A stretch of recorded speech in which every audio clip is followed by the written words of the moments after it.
6, 7, 8, 9, 10 एक काम कर, इसमें से 1 मिनट रुक जा।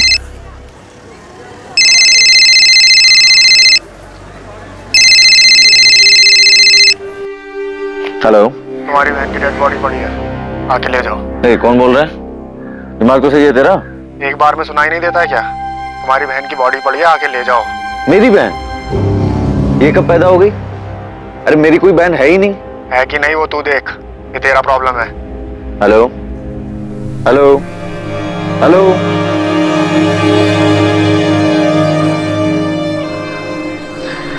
The number you have called is currently switched off. अजीब आदमी है, कुछ भी बकवास किए जा रहा है।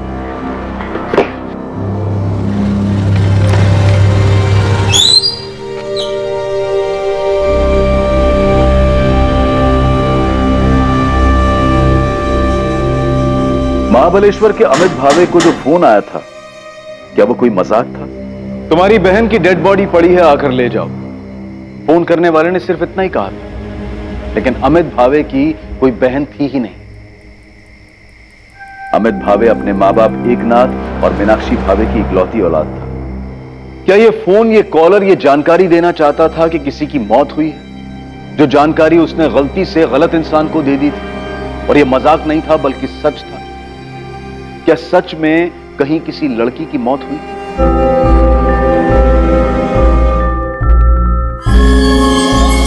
हमने आपकी बेटी के फोटो को सतारा के सभी पुलिस स्टेशन में भेज दिया।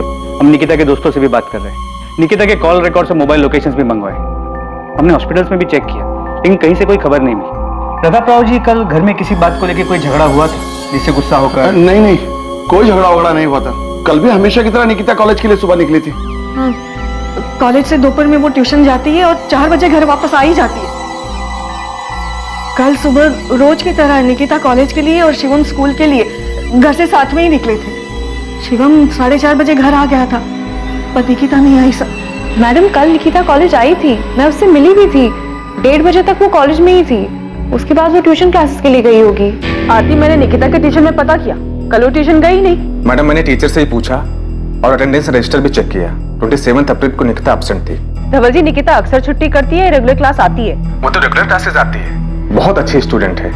93% मार्क्स उसने स्कोर किए बीएससी फर्स्ट ईयर में, और 2 हफ्ते बाद उसके सेकेंड ईयर के एग्जाम।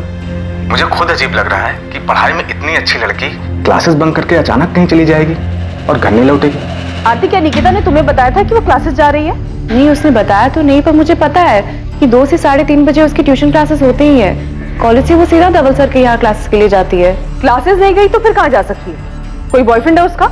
क्लासेस बंक करके उससे मिलने गई हो? अगर है भी तो मुझे किसी बॉयफ्रेंड के बारे में नहीं पता। ऐसे केसेस में जनरली बॉयफ्रेंड वाला एंगल सामने आता है। मैं ये नहीं कह रहा हूँ कि वो बॉयफ्रेंड के साथ भागी होगी, पर अगर उसका बॉयफ्रेंड है तो हम उससे बात करके देख सकते हैं, शायद उसे कुछ पता। हाँ, हमें नहीं पता साहब। हम निकिता हमेशा फोन पे लगी रहती है। इस बात को लेकर उसको मैंने कई बार डांटा भी। तो झगड़ा इस बात पे हुआ? झगड़ा नहीं साहब, हम बस समझा रहे थे उसको, लेकिन उसके बाद उसका मूड थोड़ा खराब हो गया था। आई मैं फोन पे पढ़ाई कर रही थी। झूठ मत बोल निकिता, मोबाइल में कोई पढ़ता नहीं है। तो हमको बेवकूफ मत बना। देख बेटा, तू मेरे को बोली कि स्मार्टफोन चाहिए, मैं लाके दिया ना, पर तू पढ़ाई छोड़ के उसमें ही लग गई। बेटा तेरे को मालूम नहीं है, पर तेरे को ना उसकी लत लग रही। बाबा, मुझे भी स्मार्टफोन चाहिए। तू चुप कर। देख निकिता, बेटा यही उम्र है पढ़ाई की। पहले मन लगा पढ़ाई कर, इसके लिए बहुत टाइम पड़ा है। एग्जाम दे, पास हो, अच्छा काम कर, फिर जो करना है वो कर। ये बात हम उसको 1 हफ्ते से समझा रहे हैं साहब। माँ बाप हैं उसके, इतनी सी बात पे नाराज होकर वो इतना बड़ा कदम नहीं उठाई। निकिता बहुत समझदार लड़की है, उसे हमारे हालात पता है। आपका बेटा वो शिवम, वो स्कूल से घर कितने बजे वापस आया? शिवम, तुम और निकिता सुबह घर से साथ में निकलते हो ना? हाँ। तो कल सुबह जब तुम दोनों साथ में निकले, तब तुम्हें ऐसा कुछ लगा कि तुम्हारी निकिता ताई परेशान हो या उनका मूड खराब हो? नहीं, ताई तो वैसे ही बात कर रही थी जैसे रोज करती है। मैडम, मैं बता रही हूँ ना, हमने रात को जब उसको डांटा तो उसका मूड थोड़ा खराब था, पर सुबह वो ठीक थी। नाश्ता करते वक्त बात भी हुई मेरी उससे। शिवम, तुम्हारी निकिता ताई ने तुमसे कभी किसी लड़के के बारे में बात की है? बात तो होती है, लेकिन ऐसा कभी कुछ नहीं होता।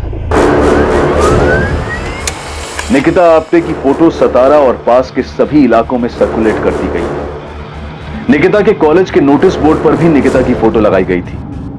निकिता को गायब हुए अब 2 दिन बीत चुके थे, पर उसका कहीं पता नहीं। निकिता को लेकर उसके माँ बाप की चिंता और डर बढ़ता जा रहा था। सर, निकिता के फोन रिकॉर्ड्स कल तक आ जाएंगे। सर, निकिता के घर से कॉलेज करीब 20 मिनट की दूरी पे। घर वालों ने बताया कि वो कॉलेज पैदल आया जाया करती। 19 साल की लड़की है, लेकिन उसका कोई बॉयफ्रेंड है या नहीं ये किसी को पता ही नहीं है। सर, हमने निकिता की फैमिली से पूछा, उसकी कॉलेज की बेस्ट फ्रेंड आरती से बात की, कॉलेज के बाकी स्टूडेंट से भी पता किया, लेकिन किसी को भी निकिता के बॉयफ्रेंड के बारे में कोई आइडिया नहीं। रूट चेक किया, घर से कॉलेज, कॉलेज से क्लासेस, क्लासेस से फिर घर किया, लेकिन 27 अप्रैल को क्लासेस गई ही नहीं। सर, निकिता के कॉलेज से घर वाले रूट पे कोई सीसीटीवी नहीं मिला, लेकिन उसके घर की दूसरी तरफ वाले रास्ते मानदेव चौक की तरफ से 20 मिनट की दूरी पर एक सुनार की दुकान है जहाँ सीसीटीवी लगा है। उसकी सीसीटीवी फुटेज में निकिता घर की तरफ जाती हुई दिख रही है। सर, ये फुटेज है। सर, ये देखिए, लड़की इस तरफ से आ रही है।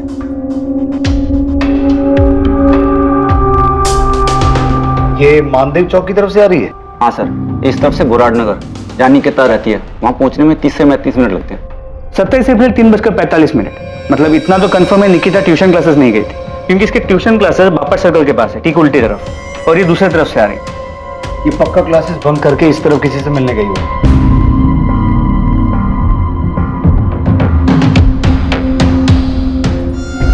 तो 1 मिनट रिवाइंड कीजिए।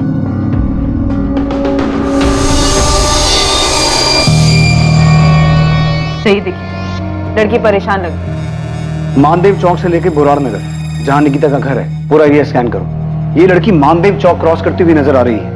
उसके आगे क्या हुआ, कहां गई, इस लड़की के गायब होने के सभी सवालों के जवाब वही मिलेंगे। निकिता आपसे भागी नहीं है, ये घर की तरफ ही लौट रही थी। यकीनन ये घर से भागी तो नहीं है। निकिता आप्टे को आखिरी बार जिस रास्ते से घर जाते हुए देखा गया था, पुलिस अब उस पूरे रास्ते को खंगालने वाली थी। इस तलाश में जो सामने आएगा वो बेहद हैरान कर देने वाला था, पुलिस के लिए और उलझन पैदा कर देने वाला।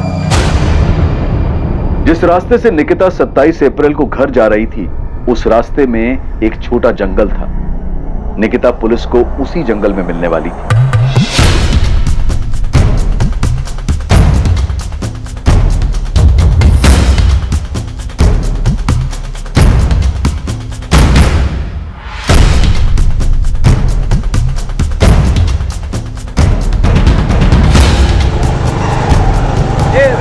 माने रुक रुक रुक, थाम रे थाम।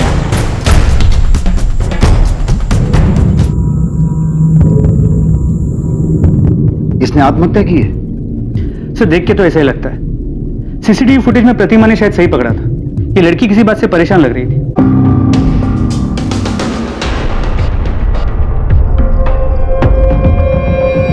इस तरह पहाड़ी वाले रास्ते पर सुनसान जगह पर जाकर फांसी लगा के सुसाइड कर लेगी?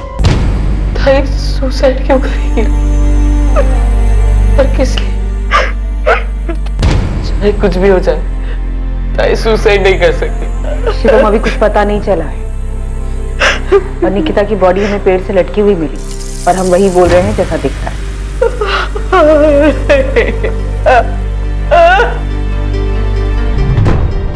लड़की के गले की हड्डी टूटी हुई है, पेड़ पर लटकने की वजह से। लटकने की वजह से? आपका मतलब है इसने खुद? नहीं, मैं वो नहीं कह रहा हूँ। मैं ये कह रहा हूँ कि लड़की की मौत दम घुटने की वजह से हुई है, जो गले में इस रस्सी के दबाव के कारण हुआ है, और इसी रस्सी की वजह से गले की हड्डी टूटी है। पर मैं इस वक्त कंफ्यूज हूँ। क्यों? क्योंकि मरने के पहले इसके साथ रेप हुआ।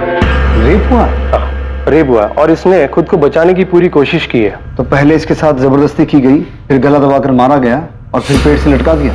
पक्के तौर पर नहीं कह सकता, क्योंकि गले पर सिर्फ रस्सी के निशान है, और हाथ से गला दबाने के निशान अलग होते हैं, जो नहीं है। डॉक्टर महात्रे, अब आप मुझे कंफ्यूज कर रहे हैं, क्योंकि जब बॉडी को पेड़ से उतारा गया था तो लड़की के शरीर के कपड़े जरा से भी इधर से उधर नहीं थे। कपड़ों को देखकर कोई ऐसा कह नहीं सकता था कि मरने से पहले इसके साथ रेप हुआ है। रेप तो कंफर्म हुआ है, क्योंकि लड़की के प्राइवेट पार्ट में जिस तरह चोट के निशान मिले, तो सीमेन? नहीं, बॉडी में सीमेन के रेसिड्यू नहीं है। पॉसिबिलिटीज है कि रेपिस्ट ने कॉन्डम यूज किया। लड़की का हाइमन रेप में ब्रेक हुआ है, या लड़की सेक्सुअली एक्टिव थी या नहीं? वो सेक्सुअली एक्टिव थी। तो आपके अकॉर्डिंग हम इस केस को क्या माने? रेप के बाद मर्डर, या फिर रेप के बाद आत्महत्या की तरह देखें? मुझे लगता है कि आपको ये केस मर्डर और सुसाइड दोनों एंगल से देखना चाहिए। इसमें सिवाय रेप के कुछ भी कंफर्म नहीं कहा जा सकता। सर, निकिता की फैमिली काफी सदमे में, कोई बात करने की हालत में नहीं। सर इतनी छोटी सी बात कि बाप ने डांट दी, सिर्फ इसलिए क्या ये लड़की इतना बड़ा कदम उठा लेगी, सुसाइड कर लेगी? अगर मान लें कि मोबाइल की वजह से डांट पड़ी और उसने सुसाइड कर लिया, तो सुसाइड से पहले जो रेप हुआ उसका क्या? सर अगर रेप हुआ है तो ये पर्सनल मैटर नहीं लगता। निकिता का फोन मिला?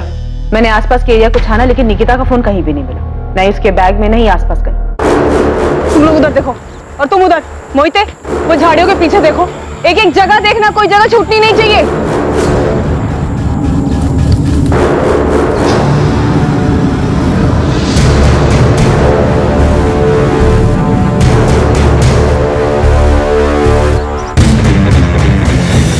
सर क्राइम सीन से तो ऐसा कुछ नहीं मिला जिससे ये कहा जा सके कि ये मर्डर है। मुझे लग रहा है ये रेप और सुसाइड का ही केस है।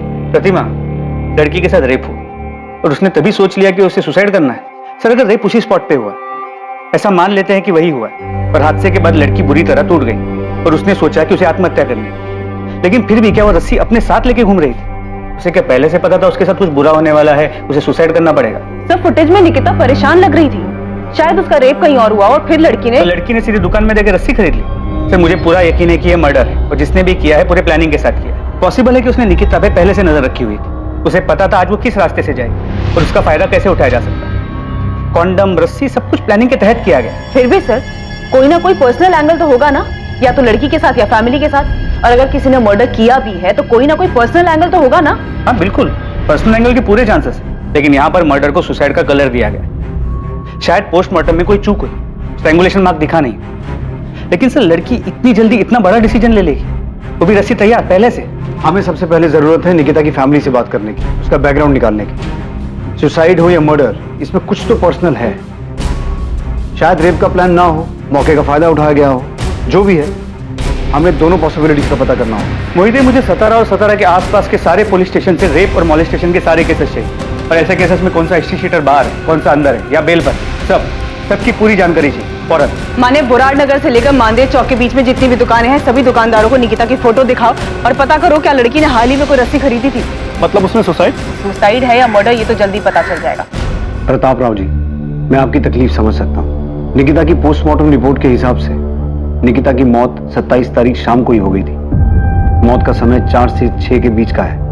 ये सीसीटीवी फुटेज हमें मानदेव चौक की एक दुकान से मिला है। निकिता उस दिन क्लासेस नहीं गई थी। आप लोगों को निकिता ने कभी बताया था कि कोई उसे परेशान कर रहा है या आपकी किसी के साथ दुश्मनी थी जिसका बदला लेने के लिए किसी ने निकिता के साथ ये सब? सर ताई सुसाइड नहीं कर सकती। निकिता सुसाइड नहीं कर सकती, लेकिन ऐसा कौन हो सकता है जो तुम्हारी बहन को या तुम्हारे परिवार को नुकसान पहुंचाना चाहता हो? मार्केट में 2 सब्जी की दुकान है मेरी, सालों से ये काम कर रहा हूं, कभी किसी से कोई लड़ाई झगड़ा नहीं हुआ। हमने पिछले 1 हफ्ते की सीसीटीवी फुटेज चेक की है और पिछले 1 हफ्ते में निकिता एक बार भी इस रास्ते पर नहीं दिखी। मतलब कि वो हर रोज कॉलेज से घर जाने के लिए मानदेव चौक वाला रास्ता नहीं लेती थी, और 27 तारीख से पहले क्लासेस में भी उसकी रेगुलर अटेंडेंस थी। लेकिन उस दिन इस रास्ते से वो क्लासेस बंक करके किसी को तो मिलने गई थी। हमको नहीं पता वो क्लासेस में छुट्टी मारती थी या वो छुट्टी करके किसको मिलने गई थी, ये भी हमको नहीं पता। प्रताप राव जी, अगर आप हर बात में यही कहेंगे कि आपको कुछ नहीं पता, तो हम कैसे कार्रवाई करेंगे? नहीं पता है साहब, हम लोगों को कुछ पता नहीं है साहब। नहीं पता है कि निकिता इतनी सी उम्र में आत्महत्या क्यों करेगी, या किसी ने उसके साथ मेरी निकिता के साथ। सर ताई सुसाइड नहीं कर सकती। अगर उसे कोई तकलीफ होती तो वो उसका सामना करती अपनी जान नहीं लेती। मेरी ताई बहुत स्ट्रांग थी, सुसाइड नहीं कर सकती।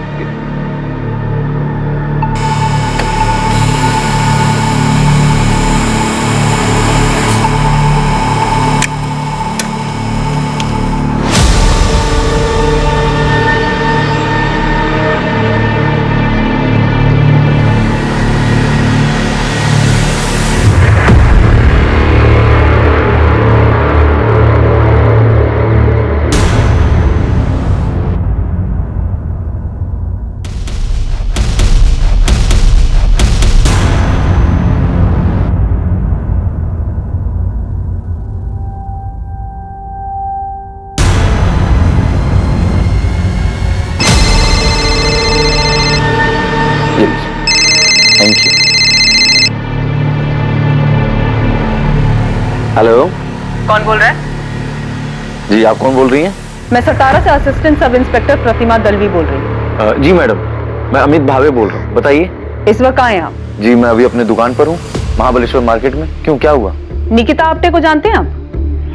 जी जानता हूँ। क्यों? कैसे जानते हैं? अरे क्या हुआ मैडम, आप इतने सवाल क्यों पूछ रही हैं? अमित, क्या आप जानते हैं कि निकिता मर चुकी है? क्या?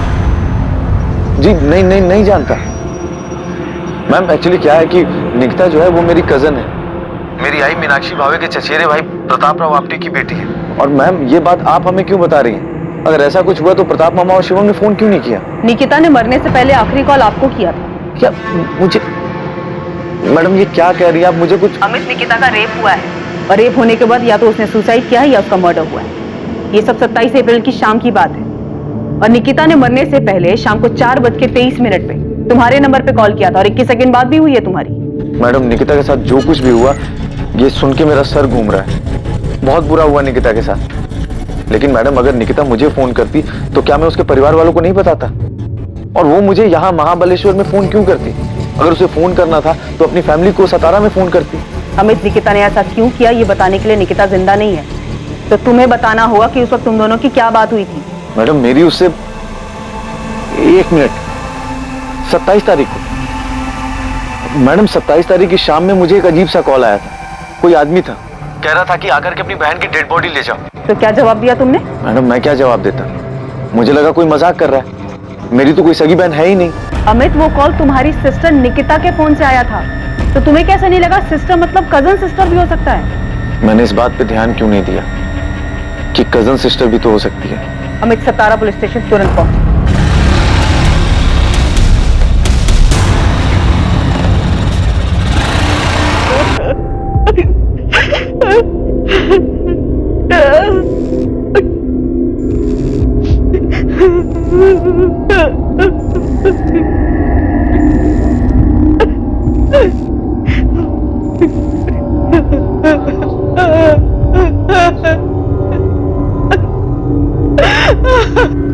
जी मेरा नाम विनीत लोखंडे। जी जानता हूँ निकिता को। विनीत, फौरन बोराड़ नगर पुलिस स्टेशन आ जाओ। मैम मैं निकिता के घर आया, उसके अंतिम संस्कार में। क्या मैं अटेंड करके? उसके बाद आ जाओ, लेकिन भागने की कोशिश मत करना। मैं कहीं नहीं भाग रहा। और क्यों भागूंगा? साहब 2-3 हिस्ट्री शीटर से बात किया मैंने। उन्होंने बताया कि एक हिस्ट्री शीटर है किशोर कदम नाम का, यही सातारा का ही है। 3 साल पहले रेप केस में अंदर गया था, अभी बेल पे बाहर है, केस ट्रायल पे उसका। कहाँ मिलेगा ये किशोर कदम? कुछ बोल नहीं सकते साहब, लेकिन अभी सतारा में नहीं है। पता कर क्या है? मुझे पक्का लगता है इस केस में किसी क्रिमिनल का हाथ है। गोविंद, किसी क्रिमिनल का हाथ होता भी तो क्या ऐसे रस्सी लेके जाता, ऐसी प्लानिंग करता?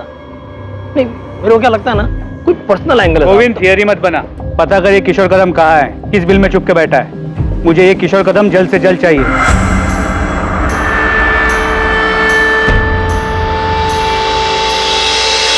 तुम ठीक हो ना? विनीत 1-2 घंटे में आ जाएगा।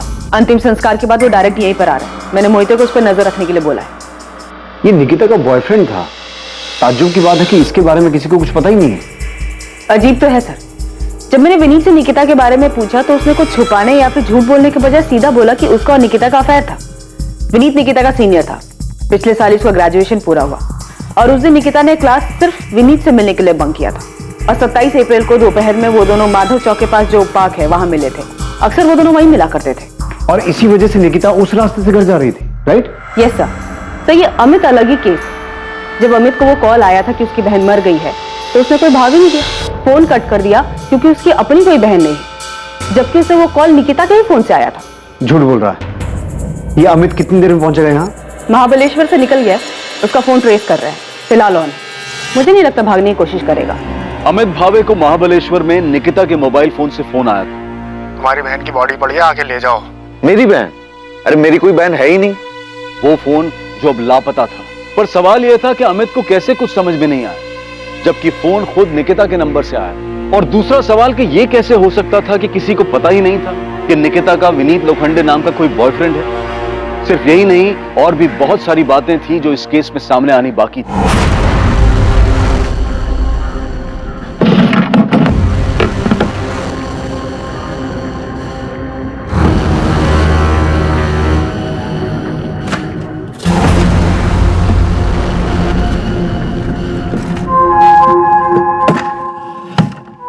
जी सर, उस दिन मैं निकिता को दोपहर में मिला था।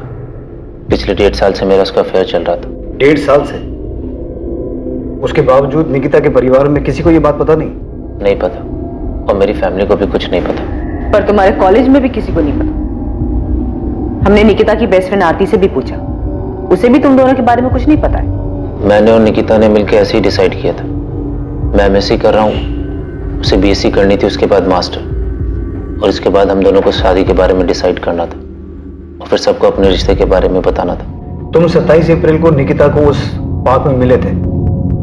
तुम्हें ऐसा लगा कि निकिता किसी बात को लेकर परेशान थी? नहीं, परेशान नहीं थी, वो थोड़ा दुखी थी। क्यों दुखी थी? क्योंकि एक रात पहले उसके पापा ने उसे फोन के लिए डांट दिया था। बस दुखी थी या फिर इस बात को लेकर बहुत परेशान थी? दुखी थी, क्योंकि उसको भी लग रहा था कि उसके पापा सही बोल रहे हैं। ये पहली बार मुझे नहीं डांटा है बाबा ने विनीत, इसके पहले भी कई बार टोक चुके हैं। अब तो मुझे खुद लग रहा है मुझे फोन की लत लग रही है। तो तुम्हें ऐसा लग रहा है तो सुधारो खुद को। सुधारना ही पड़ेगा विनीत। अब हम फोन पे ज्यादा चैट नहीं करेंगे और ना ही ज्यादा बात करेंगे। मुझे अपना ध्यान पढ़ाई पे लगाना है। पहले तो बस आई बाबा कहते थे, अब तो मुझे खुद लगता है कि मेरे पढ़ाई पे बिल्कुल ध्यान नहीं है। तुम इसके लिए मुझे ब्लेम कर रही है? अरे नहीं, मैं तुम्हें ब्लेम नहीं कर रही हूँ। मैं बस ये कह रही हूँ कि जब तक मेरे एग्जाम्स नहीं खत्म हो जाते, ना ही हम ज्यादा बात करेंगे और ना ही मिलेंगे। ठीक। उसके बाद हम लोग कुछ आधा घंटा बैठे, बातें की और अपने अपने घर के लिए निकल गए। बस इतनी ही बात थी कि वो अपने पापा के डांटने से दुखी थी? हाँ सर, निकिता बहुत समझदार लड़की थी। उसने कभी भी अपने आई बाबा की डांट को गलत तरीके से नहीं लिया। उसको पता था कि उसके आई बाबा अमीर नहीं है, उसकी पढ़ाई के लिए बहुत मेहनत कर रहे हैं। हम दोनों मिडिल क्लास फैमिली से, पढ़ लिख कर कुछ बनना चाहते हैं। बड़े बड़े सपने देखे थे हम। ये फुटेज देखो। ये फुटेज हमें मानदेव चौक के पास वाली एक दुकान से मिला है। इसमें निकिता अपने घर जाती हुई दिखाई दे रही है। इस फुटेज में साफ दिखाई दे रहा है कि निकिता किसी बात को लेकर परेशान थी, दुखी थी। परेशानी या दुखी जैसा कुछ भी नहीं था, बल्कि पार्क से घर जाते वक्त वो खुश थी। चलो बाय। बाय। अब हम 1 महीने के बाद मिलेंगे। हाँ पता है, I will miss you. Bye. वो मुस्कुराई और चली गई। मैंने जाते वक्त उसे बोला, मैं तुम्हें बहुत मिस करूंगा जब तक हम दोबारा नहीं मिलते। अब मुझे क्या पता, वो आखिरी बार है जब मैं सपने सामने जिंदा देख रहा हूं। तुम्हारे इर्द गिर्द फैमिली में, दोस्तों में किसी को भी नहीं पता था कि तुम्हारा अफेयर चल रहा था? सर किसी को पता भी होगा तो मुझे मालूम नहीं। और मैडम आप बता रही थी कि आरती ने नहीं बताया। आरती को सब पता था। और चल मान लिया कि निकिता ने कहा था कि तुम एग्जाम्स के बाद मिलोगे, तब तक कोई फोन कोई मैसेज नहीं होगा, राइट? यस। निकिता 27 तारीख को गायब हुई थी और उसकी बॉडी हमें 29 तारीख को मिली थी। उससे पहले हमने पूरे शहर में पोस्टर लगवाए थे, यहाँ तक कि तुम्हारे कॉलेज के नोटिस बोर्ड पे भी उसकी फोटो लगवाई थी कि किसी को कुछ पता हो या पता चले तो वो आके बताए। तब भी तेरे किसी दोस्त ने बताया नहीं कि निकिता गायब हो गई है?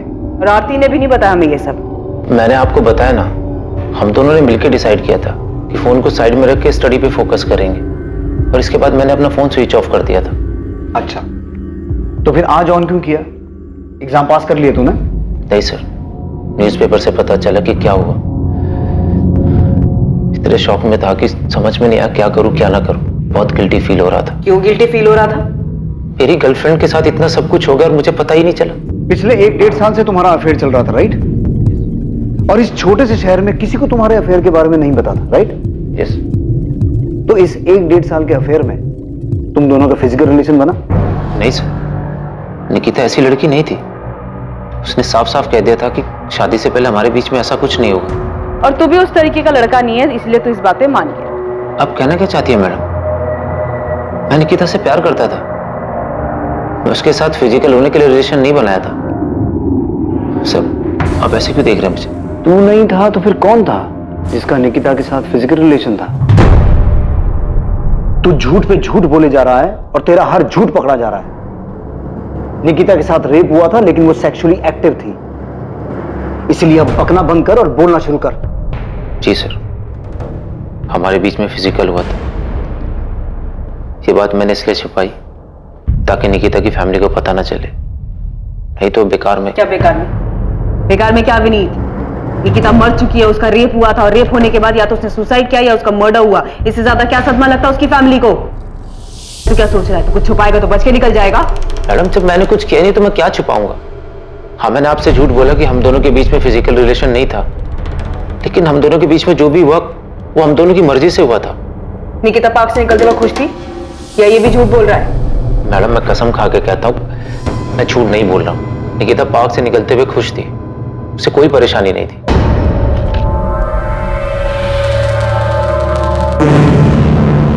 नजर रखो इस पे, और अगर इसका कोई सोशल मीडिया अकाउंट है तो बिना इसे भनक लगे क्रैक करो।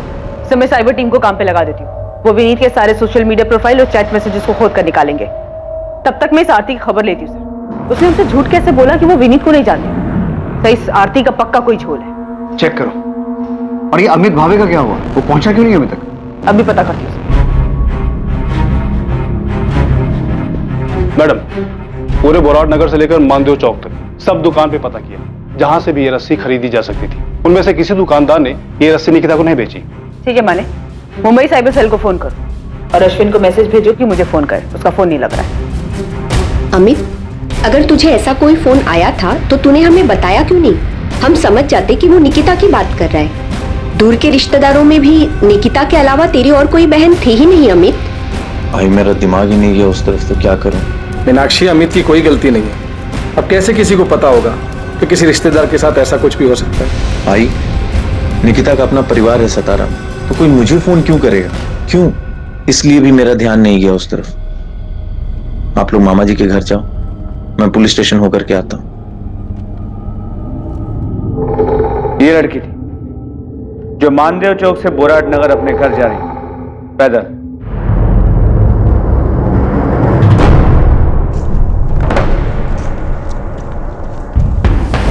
ये रास्ता बीच में सुनसान हो जाता, जहां पर इसके साथ पहले रेप किया गया और उसके बाद मर्डर। किसने किया है तुम दोनों में से? नरेश तूने? ये चंदर तू? मुझे कुछ नहीं मालूम है। और वैसे भी जिस दिन कांड हुआ ना, मैं पूरा दिन अपने घर पे था, इधर आया ही नहीं। मैं भी साहब उस रास्ते से नहीं गया उस दिन। तुम दोनों ने इससे पहले भी इसी तरह का जुर्म किया है और ये पक्का तुम दोनों में से किसी का काम है। मुझे वो आदमी हर हाल में चाहिए जिसने ये रेप और मर्डर किया है। अगर किया होता तो गोविंद आया था ना, उसको बता देते ना। आपके डंडे खाने के लिए क्यों आते? 12 घंटे है तुम्हारे पास, उसके बाद एक एक सेकेंड झेलना मुश्किल हो जाएगा, याद रखना। अबे मैंने कुछ नहीं किया यार। ये काम पक्का किशोर कदम का ही होगा। मोहित, मैंने पहले से गोविंद को इसका पता करने के लिए लगा दिया। तुम भी सतारा के बाद अपने पूरे नेटवर्क में इसके फोटो को पहुंचा दो। मुझे ये किशोर कदम हर हाल में चाहिए। यकीन ही नहीं हो रहा कि निकिता के साथ ऐसा कुछ हो सकता है। कोई बच्ची के साथ ऐसी दरिंदगी कैसे कर सकता है? पुलिस कह रही है कि निकिता ने आत्महत्या की। बकवास कर रही है पुलिस। आपने पूछा उनसे निकिता आत्महत्या क्यों करेगी? क्यों करेगी वो ऐसा? सर फोन अभी 1 महीने पहले ही बदला है। मैं अभी सारे नंबर नए वाले फोन में ट्रांसफर नहीं हूँ, इसलिए जब 27 तारीख को निकिता के नंबर से फोन आया तो पता ही नहीं चला कि वो निकिता का नंबर था। निकिता के फोन से किसी आदमी ने फोन किया था? जी, आदमी की आवाज थी। हेलो, तुम्हारी बहन की डेड बॉडी पड़ी है, आके ले जाओ। सर मुझे समझ में नहीं आया कि ये अचानक से मेरी बहन कहां से आ गई। मैंने कहा कि मेरी कोई बहन नहीं है तो उसने फोन काट दिया। अमित, कौन था वो आदमी जिसने फोन किया? अरे सर मुझे नहीं पता कौन था वो, उसने अपना नाम नहीं बताया, बस उसने अपनी बात कही और फोन काट दिया। तो तूने पास के किसी पुलिस स्टेशन में जाके ये बात बताई क्यों नहीं? अब मुझे लगा कोई मजाक कर रहा है। वो होता ना कि किसी का भी नंबर। तेरी बहन मर गई है, आके उसकी बॉडी ले जाओ, ऐसा मजाक कोई करता है? सर मैं भी यही सोचा, मुझे भी समझ में नहीं आया कि ऐसा मजाक कोई करता है क्या।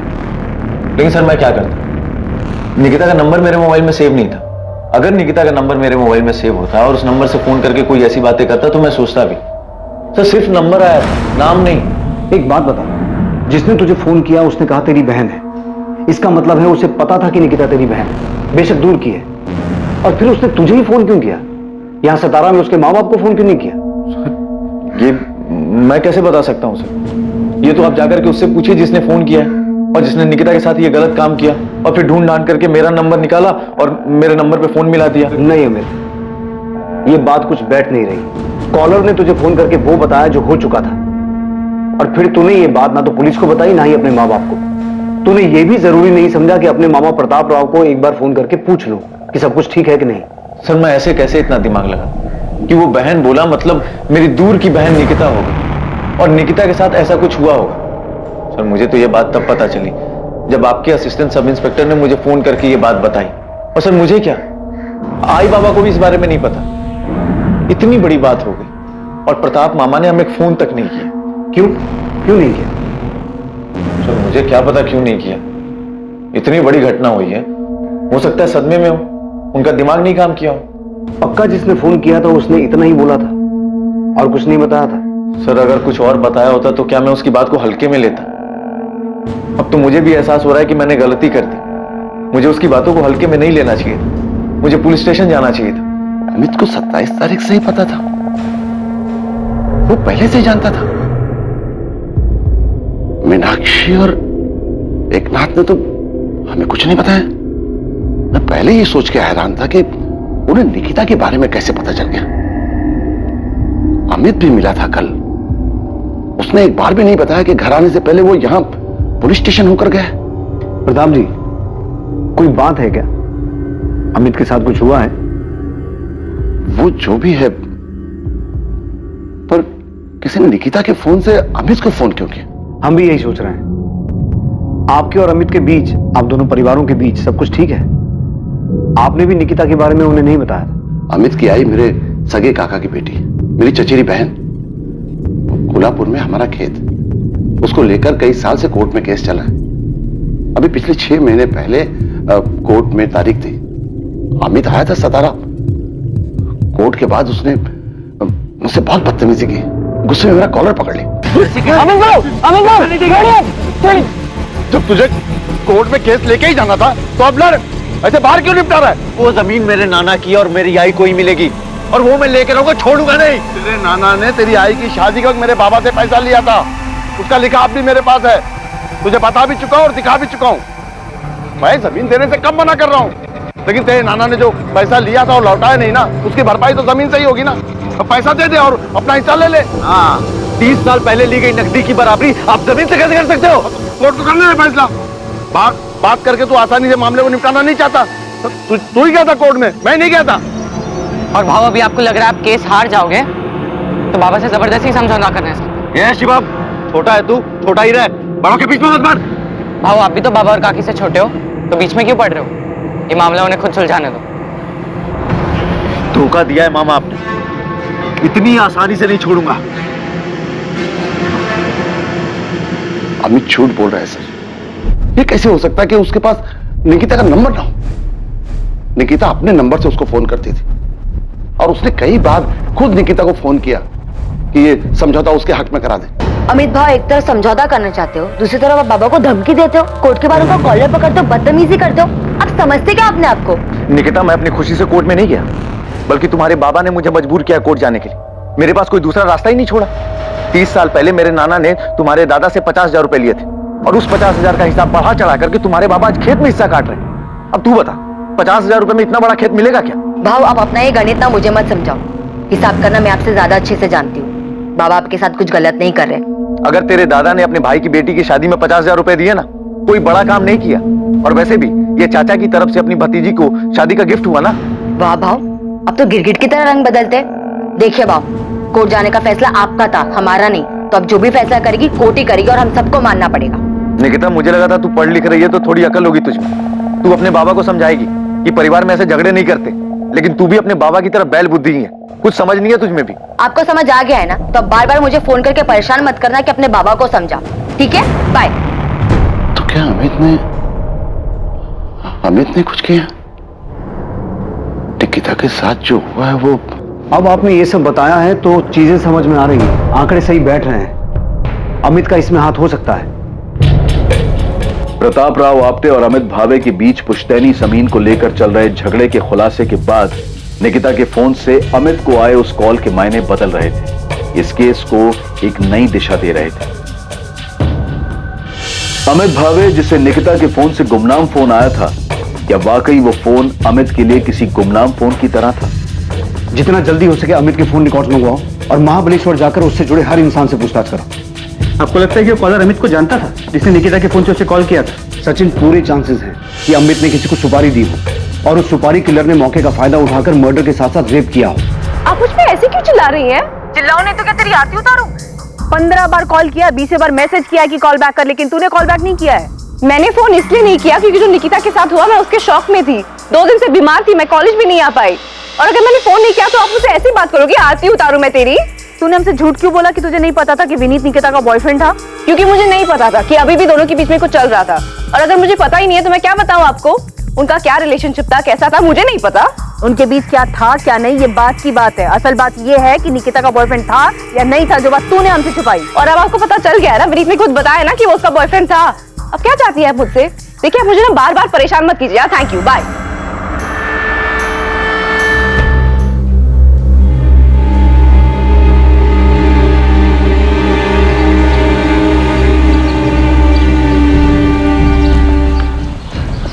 तुम्हारे और आरती के बीच क्या चल रहा है विनीत? कुछ भी तो नहीं। मुझे बेवकूफ मत बनाओ। फ्रेंड्स स्क्वायर पे तुम्हारे हर पोस्ट पे वो जो कमेंट करती है ना, उससे सब समझ आता है मुझे। अरे तो निकिता आरती कमेंट करती है ना, मैं तो नहीं करता ना। तो तुमने उसे मना क्यों नहीं किया कि ऐसे कमेंट्स मत लिख? वो खुलेआम तुम पे डोरे डाल रही है। स्वीटी, बेस्टी, पता नहीं क्या क्या लिखती रहती है। तुमने उसे हमारे बारे में बताया नहीं है क्या? निकिता, आरती को जो लिखना लिखने दो ना, तुम्हें उसे इतना सीरियस लेने की क्या जरूरत है? जो है हमारे। मुझे सब समझ आ रहा है विनीत। मेरे पीठ पीछे ना कोई खेल मत खेलना। आरती तू मेरी बेस्ट फ्रेंड है और तू मेरी ही पीठ में छुरा घोंप रही है। दूर रहे विनीत से। हेलो, क्या छुरा घोंपना? क्या बकवास कर रही है तू? मैं और तू विनीत से एक साथ मिले थे। ऐसा नहीं है कि तूने उसको मुझसे मिलवाया था। ये अलग बात है कि तूने उस पर कब्जा पहले कर लिया। हाँ तो पता है ना तुझे, और मैंने खुद तुझे मेरे और विनीत के बारे में बताया था। तो तू तेरी प्रॉपर्टी बन गया वो? तूने मुझे बताया। मैं भी पब्लिक प्लेटफॉर्म पे ओपनली लिखती हूँ, कमेंट करके मैं ओपनली बता रही हूँ कि मैं विनीत को पसंद करती हूँ। आरती तू बहुत ही बड़ी कमीनी इंसान है। तेरे जैसे दोस्तों पे कभी भरोसा नहीं किया जा सकता जो अपने ही दोस्त के बॉयफ्रेंड को चुराने में लगी हो। पर याद रख, मेरे होते हुए विनीत तुझे कभी नहीं मिल सकता। और अगर मैंने उसको पटा लिया तो? अगर वो भी मुझे पसंद करने लगा तो तू भरोसेमंद दोस्त बनेगी ना निकिता? छोड़ देगी ना तो उसे? छोड़ देती, पर मुझे पता है ऐसी नौबत कभी नहीं आएगी। वो तुझे कभी पसंद ही नहीं कर सकता क्योंकि वो सिर्फ मुझसे प्यार करता है। तो तू भाड़ में जा। अरे भाड़ में तो तू जाएगी क्योंकि तू मुझसे डरती है, मैं तुझसे नहीं डरती, समझी?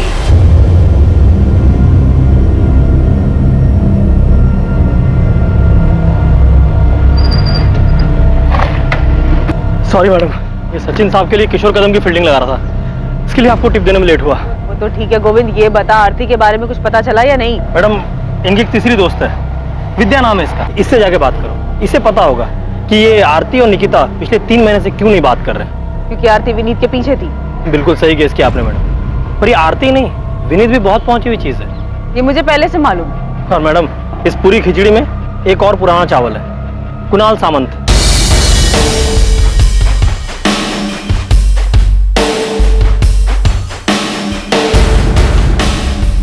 आरती का कजिन है मैडम, हिस्ट्री शीटर है, चोरी, पॉकेटमारी, जुएबाजी यही सब करता है। और इन्हीं सब हरकतों के कारण फैमिली में इसकी एंट्री बंद है। पर ये आरती के बहुत ही क्लोज है। और सुनने में ये भी आया है कि इस कुणाल ने विनीत को धमकी दी थी। हाँ, कुणाल ने धमकी दी थी मुझे, बोल रहा था निकिता को छोड़ दो। और क्या छिपाया तूने हमसे? आरती ने तेरे बारे में नहीं बताया, तूने आरती और तेरी लव स्टोरी के बारे में नहीं बताया। मैडम, वो आरती अजीब लड़की है, एकदम सनकी टाइप। तू ठीक है? मैडम, आप जानते नहीं हो उसे। उस दिन निकिता की बॉडी अंदर पड़ी थी, आपका फोन आया, आपसे बात करने के लिए मैं बाहर आया, मेरे पीछे पीछे आ गई।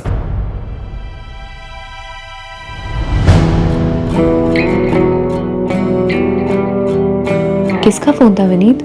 पुलिस का? विनीत, अब तो निकिता नहीं रही ना, तो अब हमारे बीच कोई नहीं है ना? मैडम, आपको यकीन नहीं हो रहा है ना, तो मेरा फोन देख लीजिए। आरती ने निकिता की मौत के बाद मुझे कैसे कैसे मैसेजेस किए, कितने मैसेज किए, अजीब सन किया मैडम। निकिता की मौत को 2 दिन भी नहीं हुए थे, उसने मुझे धमकी देना और प्रपोज करना शुरू कर दिया था। पूरी तरह पीछे पड़ गई थी, जीना मुश्किल कर दिया। वो सन की है तो सीधा भोला भाला बेचारा लड़का है जिसके पीछे 2 लड़कियां फिदा हैं। अब ये बता कि तू निकिता से आखिरी बार मिला था, जो बात हुई थी वो भी तूने हमसे झूठ बोला था ना? एक तरफ आरती तांबे का निकिता को लेकर गुस्सा और विनीत को लेकर प्यार एक नई संभावना की तरफ इशारा कर रहा था, वहीं दूसरी तरफ महाबलेश्वर से एक ऐसी चौंकाने वाली खबर सामने आने वाली थी जो इस केस को एक नई दिशा देने वाली थी। यहाँ महाबलेश्वर में अपने पंटर ने पहली बॉल पे छक्का मारा है, धांसू खबर ढूंढ के निकाली है। ये अमित भावे अपने को एड़ा बना रहा है। गोविंद, फालतू के डायलॉग बंद कर और बता की खबर क्या है। आपने जो किशोर कदम नाम का तीर अंधेरे में चलाया था, वो लगता है सही निशाने पे लगा है। मतलब अमित भावे का इस किशोर कदम से कनेक्शन है? बिल्कुल साहब। ये किशोर कदम पिछले 1 महीने से महाबलेश्वर में देखा गया है, और अकेला तो दिखा ही है, अमित भावे के साथ भी देखा गया है।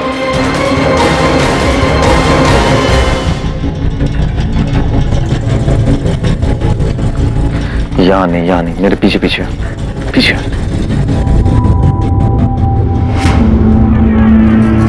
अमित भावे की दुकान पे जो दिनेश पुजारी नाम का लड़का काम करता है ना, उसको कोपचे में ले जाके पूछो, उसको सब मालूम है। एक काम कर, तू अमित पे नजर रख, मैं दिनेश को उठवाता हूँ। साहूकार विक्रम जाधव, मोहिते अब ये इस केस में कहां से आ टपका?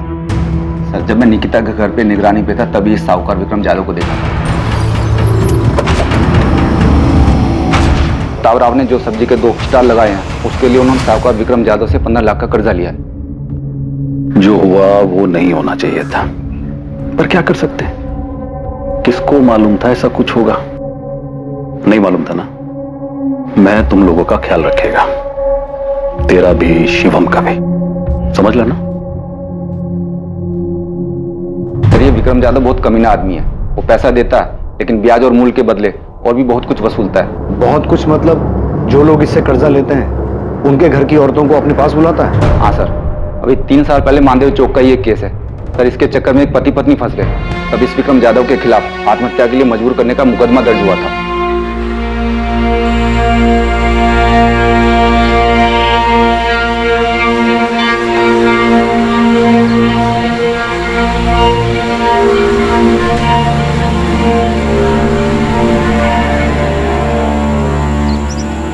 क्या वाकई निकिता ने आत्महत्या की थी? निकिता के बलात्कार और आत्महत्या से क्या वाकई साहूकार विक्रम जाधव का कोई संबंध था? सर, कंफर्म निकिता का मर्डर हुआ है, और ये अमित हमसे झूठ बोल रहा है कि उसे नहीं पता कि उसे फोन किसने और कहां से किया। मैं ऐसे ही हिस्ट्री शीटर्स का पीछा करते करते किशोर कदम तक पहुंचा, और पता चला इस किशोर का अमित के साथ कनेक्शन है। सर, निकिता के रेप और मर्डर में ये अमित जरूर इन्वॉल्व है। सर, मैं मानती हूँ कि ये मर्डर है, लेकिन इसके पीछे आरती और विनीत की लव स्टोरी है, और ये एंगल इस केस में सबसे स्ट्रॉन्ग एंगल है। प्रॉपर्टी और लव स्टोरी के अलावा एक नया एंगल सामने आया है, साहूकार विक्रम जाधव का, जिसका ऑफिस और घर दोनों मानदेव चौक पे है। स्ट्रॉन्ग पॉसिबिलिटी है कि निकिता के बाप प्रताप राव ने खुद निकिता को विक्रम जाधव के पास भेजा था। क्या? निकिता के बाप ने खुद से विक्रम के पास भेजा था? पर क्यों सर? क्योंकि प्रताप राव ने विक्रम जाधव से 15 लाख का कर्जा लिया हुआ है। निकिता शायद उसके पास चली तो गई, लेकिन इस सदमे को बर्दाश्त नहीं कर पाई और आत्महत्या कर ली। ये 3 दिन की छुट्टी क्यों चाहिए तुझे? भाऊ, वो मुंबई जाना है मुझे, वो छोटी बहन का कुछ काम निकल के है तो करके देने का है। चल ठीक है, 3 दिन का 4 दिन मत लगा देना। नहीं भाऊ, शुक्रवार तक आ जाऊंगा मैं। चल ठीक है, जा। अमित को जो गुमनाम फोन आया था, क्या उस आदमी ने अमित से वही कहा था जो उसने पुलिस को बताया था, या सच कुछ और था? आरती, तू टेंशन मत ले, खुश हो जा। विनीत अब सिर्फ तेरा है, बाकी पुलिस क्या करेगी और क्या बोलेगी ये सब तुम मेरे पर छोड़ दे। क्या प्यार के नाम पर विनीत के लिए आरती की दीवानगी सारी हदें पार कर चुकी थी, या निकिता की मौत का अपराध बोध उसके घर के भीतर इर्द गिर्द कहीं था, जिसकी कल्पना भी नहीं की जा सकती थी?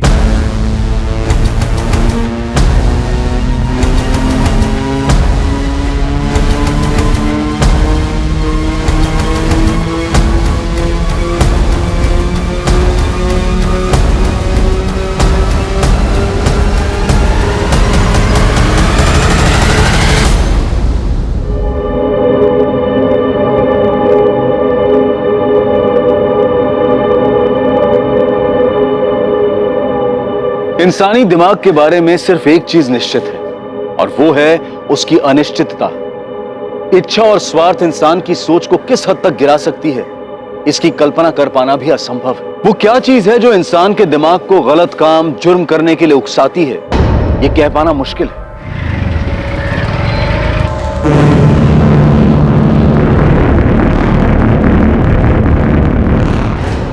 हाँ, सब सही बोले आप। प्रताप राव मेरे से कर्जा लिया था, लेकिन उसमें क्या, ये तो मेरा धंधा है। जैसे अभिजीत वाघमारे, उसे भी कर्जा दिया था ना तुमने। आप उसके कर्जे को प्रताप राव के कर्जे से जोड़कर क्या खिचड़ी पका रहे हो? खिचड़ी तुम्हें समझ तो आ गई हो, बस नाटक कर रहे हो। चुपचाप चलो हमारे साथ। प्रदीप, ध्यान रख, ये तो हो हाँ मैंने धमकी दी थी मैडम, पर वो धमकी नहीं थी, बस बातचीत थी। हमारे भी बातचीत करने के तरीके से तो अच्छे से वाकिफ होगा कुणाल। काफी बार अंदर जो गया है। मैडम बता तो रहा हूँ, आरती विनीत से बहुत प्यार करती थी, विनीत भी उसको पसंद करता था, खाली निकिता की वजह से छुपा रहा था। निकिता भी कम नहीं थी मैडम, विनीत को कब्जे में करके रखा था उसने, फंसाया था उसको।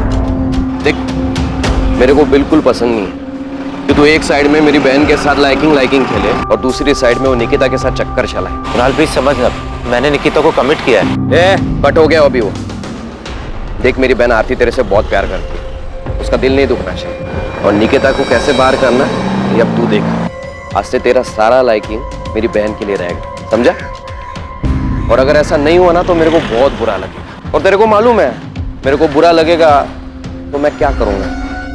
मैडम प्यार का मामला था इसलिए प्यार से ही निपटाया था। तो चिंता मत कर, हम भी तेरे से प्यार से पूछेंगे, बस इतना ध्यान रखना हमें बुरा ना लग जाए। मैं कुछ समझा नहीं प्रदीप, तुम क्या कहना चाहते? अरे पुलिस जादव भाव को उठा के ले गई है पूछताछ करने के लिए। लेकिन क्यों? तुम्हारी लड़की के केस में प्रताप भाव तुमको चलना पड़ेगा, समझाना पड़ेगा उन लोगों को। हाँ साहब, देखा मैंने इस आदमी को, ये अपनी दुकान पे आया था अमित भाव से मिलने, फिर अमित भाव इसको तुरंत लेके बाहर चले गए थे। यहाँ नहीं, मेरे पीछे पीछे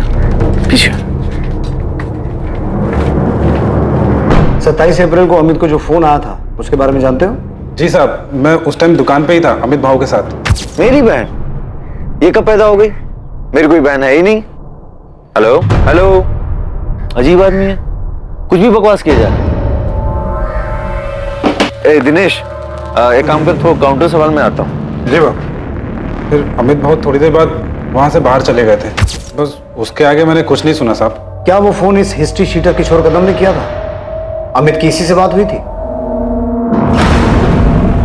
दिनेश, तुम इकलौते आदमी हो जिसने अमित को किशोर कदम के साथ मिलते जुलते देखा था।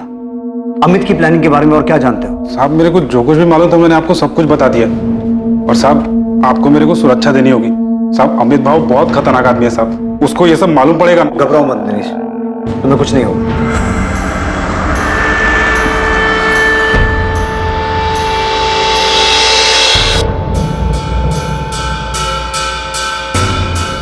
मोहिते, माने, मैंने महाबलेश्वर पुलिस को फोन कर दिया है, अभी निकलो, अमित भावे को उठा के लाओ। जी सर।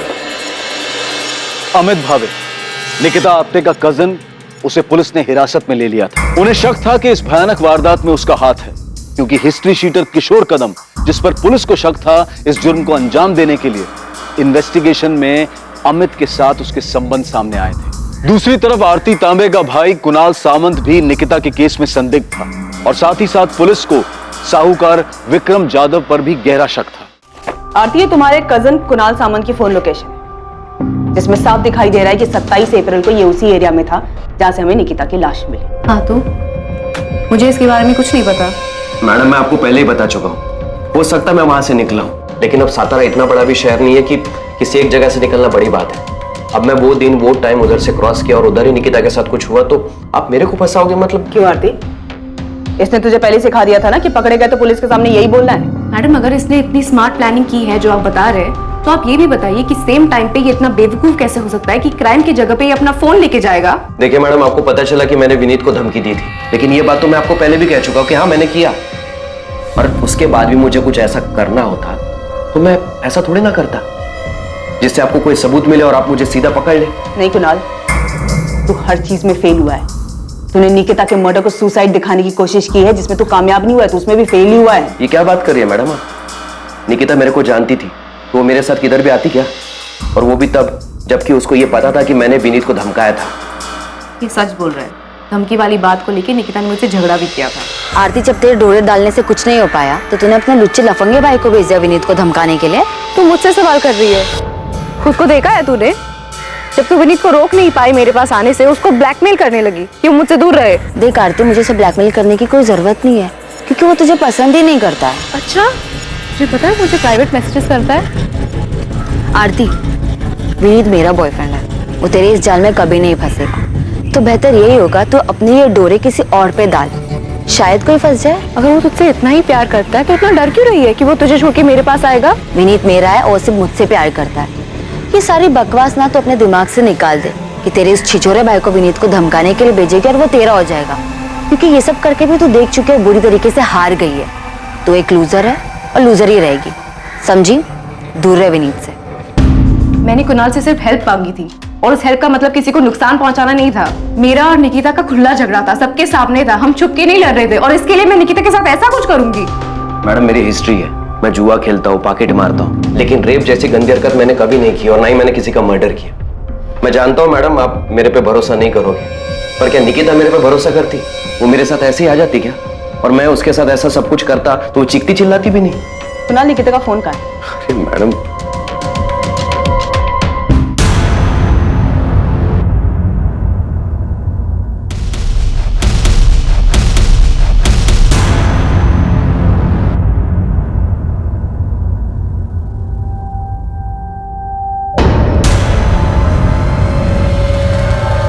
हमारे पास सबूत है कि 27 अप्रैल को जब निकिता का रेप और मर्डर हुआ था तो क्राइम सीन के आसपास ही था। मैडम उस दिन मैं किसी काम से वहां गया होऊंगा, पर मैं निकिता को नहीं मिला। मैंने उसके साथ कुछ भी नहीं किया मैडम, मैं सच बोल रहा हूँ। ये एक लव ट्रायंगल था जहाँ पे हम एक दूसरे के खिलाफ थे, दुश्मन थे हम एक दूसरे के, झगड़ा करते थे हम एक दूसरे के साथ, लेकिन फिर भी मैं कुणाल को निकिता के पीछे नहीं भेजूंगी। इतनी सी बात आपको समझ नहीं आती? नहीं आ रही, क्योंकि ये झूठ है आरती। सच ये है कि तूने इस गुंडे को भेजा था विनीत को धमकाने के लिए कि ये निकिता से दूर है, लेकिन ऐसा हुआ नहीं। सच ये है कि निकिता अब जिंदा नहीं है, ये बताने के लिए कि ये गुंडा कई बार गया तो उसे धमकाने के लिए। सच ये है कि निकिता जिंदा नहीं है, बताने के लिए कि उसका रेप और मर्डर इसी कुणाल ने किया है। और इन सब के बावजूद तेरी सारी दलीलें झूठी साबित होती है, क्योंकि जब ये सब हुआ था तू क्राइम सीन के पास था। तुम दोनों से ना बहुत प्यार से बात कर ली है मैंने, तुम दोनों को प्यार की भाषा पच नहीं रही। मोहिते, डाल इसको जेल में और तब तक कूद जब तक सच बाहर नहीं आ जाता है। अरे मैडम मेरी बात तो सुनिए।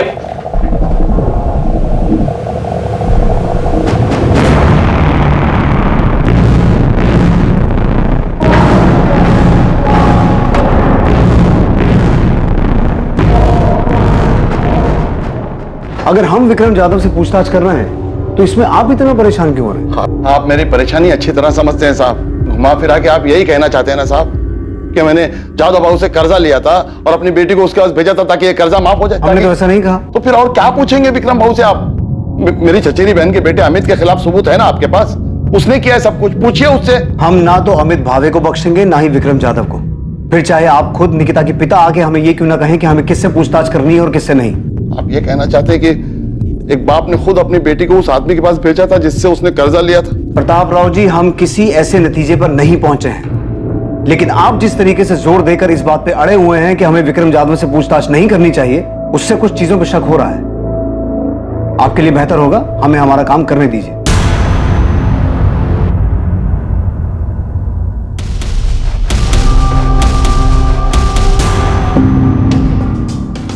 अलका और अभिजीत के सुसाइड करने के बाद मैं माना था मैं गलती किया था, एक जानवर जैसा। जानवर जैसा नहीं, तू जानवर ही है विक्रम जाधव। हाँ साहब, मैं माना मुझे वैसा नहीं करना चाहिए था। जिस बात से बाद में तो अदालत में मुकर गया कि तूने अलका वाघमारे के साथ ऐसा कुछ किया था, और वो बेचारी भी मरने से पहले सब कुछ छोड़ के नहीं गई जिससे तुझे तेरे किए की सजा मिले। सुरवे, हमारे पास इस बात के पुख्ता सबूत थे कि अलका वाघमारे को विक्रम जाधव की कोठी के बजाय फ्लैट पे बुलाया गया अकेले, जो कि मानदेव चौक में है। हमने विक्रम जाधव को अरेस्ट भी किया और उसने यही कहा कि उसने कभी पैसों को लेकर अलका या उसके पति पे दबाव नहीं डाला। मूल तो छोड़ो, 2 साल से ब्याज भी नहीं दे पा रहे थे, जिसका इसने फायदा उठाया, और जब ये नहीं टूटा तो हमने इसके राइट हैंड प्रदीप को तोड़ा। एक आदमी और एक औरत ने सुसाइड किया प्रदीप, और तू जानता है कि ये सब तेरे उस जादव भाव के इशारे पे हुआ है। देख, वो तो जेल में जाएगा ही, अगर तू नहीं बोला तो तू भी जेल जाएगा। सच बोल रहा हूँ, अलका बहन खुद उधर आई थी। साहब ने खाली अभिजीत भाव को बोला था, अभिजीत भाव ने खुद अलका बहनी को उधर भेजा था। जादव भाव, इनके घर का कीमत अभी कुछ 14-15 लाख होगा, उतने में हो जाएगा। भाव, मैं हाथ जोड़ता भाव, ऐसा मत करो भाव, सर से छत मत छीनो भाव, मैं सारा पैसे दे दूंगा भाव। तू खाली बोलता है, लौटाता नहीं। शुरू में खाली 4 महीना तू ब्याज भरा है, उसके बाद हर बार तू आता है खाली जबान देकर चला जाता है। अभी क्या करेगा तेरा खाली जबान का मैं? जैसे जैसे होगा पैसे दे दूंगा भाव। ठीक है, अभी अगर तू ये जबान और दुहाई देने की बात छोड़कर कुछ और देने की बात करे तो मैं तेरा थोड़ा बहुत ब्याज, थोड़ा बहुत क्यों, बहुत सारा पैसा भी माफ कर सकता हूं। जादव भाव ने खाली प्रपोजल दिया था, कोई जबरदस्ती नहीं की थी। प्रपोजल नहीं कहते इसे, इसे कहते हैं मजबूरी का फायदा उठाना, समझा? जिस दिन तेरे सेठ ने अलका के साथ ये सब कुछ किया था ना, उसी दिन अलका और उसके पति अभिजीत ने सुसाइड कर लिया था। पाड़ेकर, तुम्हें क्या लगता है निकिता के केस में भी यही हुआ होगा? इस विक्रम जाधव ने निकिता के बाप को प्रपोजल दिया, विक्रम ने निकिता के साथ जबरदस्ती की और 100% यही हुआ होगा। नहीं तो एक सीधी सादी पढ़ने लिखने वाली लड़की जिसकी लाइफ में कोई प्रॉब्लम नहीं है, वो भला अचानक सुसाइड क्यों करेगी?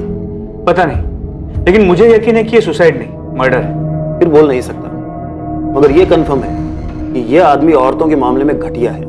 साहब मैं मानता हूं मैं गलत किया, पर अभिजीत और अलका के बाद आई शपथ मैंने ऐसा कुछ नहीं किया। और ऊपर से जब मेरे को पता चला कि प्रताप राव के साथ ऐसा कुछ हुआ है, तो मैंने सामने से खुद जाकर उसका कर्जा माफ किया। तो तू अब धर्मात्मा बन गया है जो सामने से जाके माफ किया? नहीं साहब, मैं धर्मात्मा नहीं बना साहब, मैं डर गया था। जब मुझे पता चला कि प्रताप राव के लड़की ने सुसाइड की करके, तो मेरी हालत टाइट हो गई। मैं समझ गया कि ले दे के प्रताप राव के कर्जे की बात सामने आएगी तो मेरी भी हिस्ट्री खुल जाएगी। इसलिए साहब मैं सच बोल रहा हूं, मैंने सच्चे मन से उसका कर्जा माफ किया। साले पहले उसकी बेटी के साथ ये सब करेगा, फिर कर्जा माफ करने का नाटक करेगा? नहीं साहब, मैंने कुछ नहीं किया साहब। आप बेकार में मेरे पीछे पड़ के असली मुजरिम को खुला छोड़ रहे हो।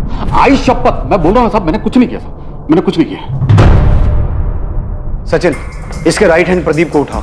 अलका वाघमारे केस में वो टूटा था, इस केस में भी वही टूटेगा। अभी इससे धुलाई करो उसकी। लेकिन सर मुझे नहीं लगता कि इस केस में ये विक्रम इन्वॉल्व है। अलका वाघमारे केस में विक्रम ने अलका का यूज किया और उसके बाद अलका और उसके पति ने सुसाइड किया। लेकिन सर इस केस में, सचिन मैं जानता हूं तुम्हें लगता है ये सुसाइड नहीं मर्डर है, लेकिन अगर कोई इस केस को सुसाइड की शक्ल देकर मर्डर को छुपा सकता है, तो सुसाइड को कवर अप करने के लिए कोई इस केस को मर्डर की शक्ल भी दे सकता है। ये जादव बहुत घटिया इंसान है। ब्याज कम करने के नाम पर अभिजीत वाघमारे को उसकी बीवी को अपने पास बुलाने का प्रपोजल दे सकता है, तो ये भी कर सकता है। ऐसे वाहियात इंसानों की फितरत कभी जाती नहीं। इसे लगा ही नहीं होगा कि निकिता सुसाइड कर सकती है। इसे क्या, निकिता के बाप को भी नहीं लगा हो। उस आरती की वजह से उसने सुसाइड नहीं किया है, ये सब उस कमीने अमित भावे ने किया है। उसने पुलिस को झूठ बोला है कि उसको गुमनाम फोन आया था। ये सब उस हिस्ट्री शीटर किशोर कदम ने किया है। पुलिस उस किशोर कदम को पकड़ नहीं पा रही है, इसलिए अपने आप को बचाने के लिए विक्रम की बलि चढ़ाना चाहती है।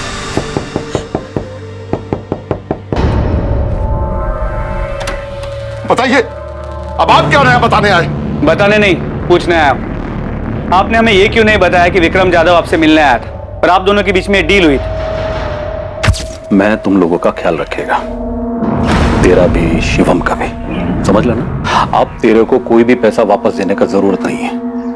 मैं तेरा सारा कर्जा माफ कर रहा हूं। मैं तेरा दुख समझ सकता हूं।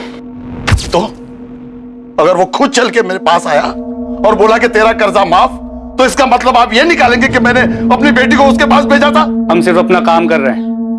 आपकी बेटी के मौत के बाद ये विक्रम जाधव जैसा घटिया आदमी अचानक इतना संत कैसे बन गया? मुझे नहीं पता, नहीं पता मुझे।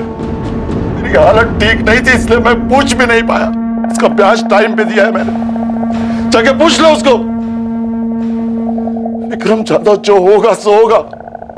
आपकी हिम्मत कैसे है मेरे बारे में ऐसा सोचने की कि मैंने अपनी बेटी के साथ ऐसा कुछ किया है? ये सब उस अमित को बचाने के लिए तो नहीं कर रहे हैं आप? कितना पैसा खिलाया उसने ये सब केस घुमाने के लिए, हा? और सुसाइड बोल के केस बंद करने के लिए कितना पैसा दिया है उसने?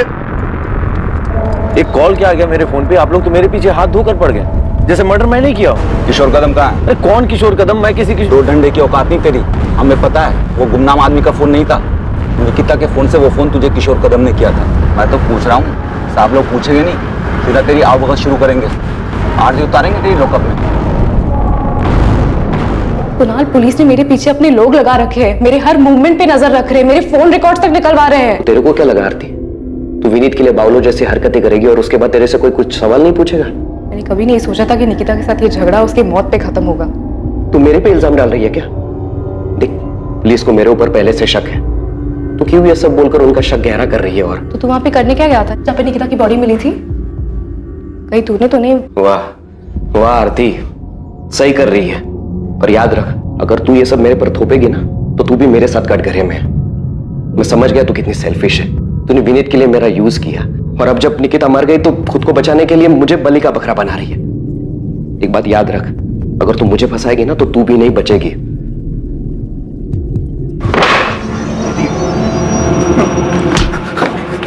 पिछली बार तू बच गया था, इस बार नहीं बचेगा। मैं सच बोल रहा हूं, तेरी लाश तक नहीं मिलेगी। जब मैंने पिछली बार सब सच बता दिया भाव ने क्या किया, तो अभी मैं झूठ क्यों बोलूंगा साहब? कसम से साहब, वो लड़की उधर अगर आई भी होगी और भाव ने उसके साथ कुछ किया भी होगा तो मेरे को नहीं मालूम। तेरे भाव ने प्रताप राव का कर्जा क्यों माफ किया, वो भी निकिता के मरने के बाद?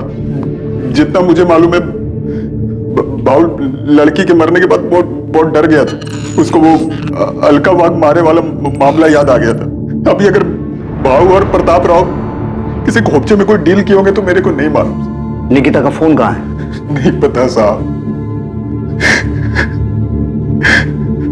निकिता उधर मेरे सामने नहीं आई होती तो मैं फोकट में इतना मार खाता। झूठ बोलता वो भी भाव को बचाने के लिए। ये दुकान में काम करने वाले दिनेश को खड़ा करूं तेरे सामने, बुलाऊं उसे? वो भी बोलेगा और तेरे कॉल रिकॉर्ड्स भी यही बोलेंगे कि तेरी किशोर कदम से बातचीत हुई थी। मैं मानता हूं कि किशोर से मेरी बात हुई। उसे बातचीत नहीं, उसे साजिश कहता है, जो तूने किशोर के साथ मिलके की थी कि पहले निकिता का रेप करना और फिर उसे पेड़ से लटका देना। बोल, यही प्लानिंग की थी ना तूने? नहीं सर, मैंने किशोर कदम को हायर किया था सिर्फ प्रताप मामा को धमकाने के लिए, ताकि वो मेरी जमीन मुझे वापस कर दे।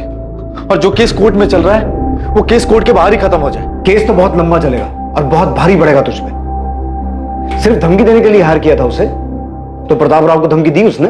सर मुझे नहीं पता कि काम किया कि नहीं किया, लेकिन निकिता को नुकसान पहुंचाने जैसी कोई बात नहीं हुई थी। भाव, खाली धमकी देने से कुछ नहीं होगा। उनको मालूम हो जाएगा धमकी तुम दिलवाए। पहले से कितना लुच्चा है तुम लोगों का, मालूम नहीं है तुमको? अब लेकिन ऐसा कुछ और नहीं करने का है, सिर्फ धमकी देना है, सिर्फ धमकी। तो अभी बोले ना उसका एक बेटा है, एक बेटी है, दोनों में से किसी एक को।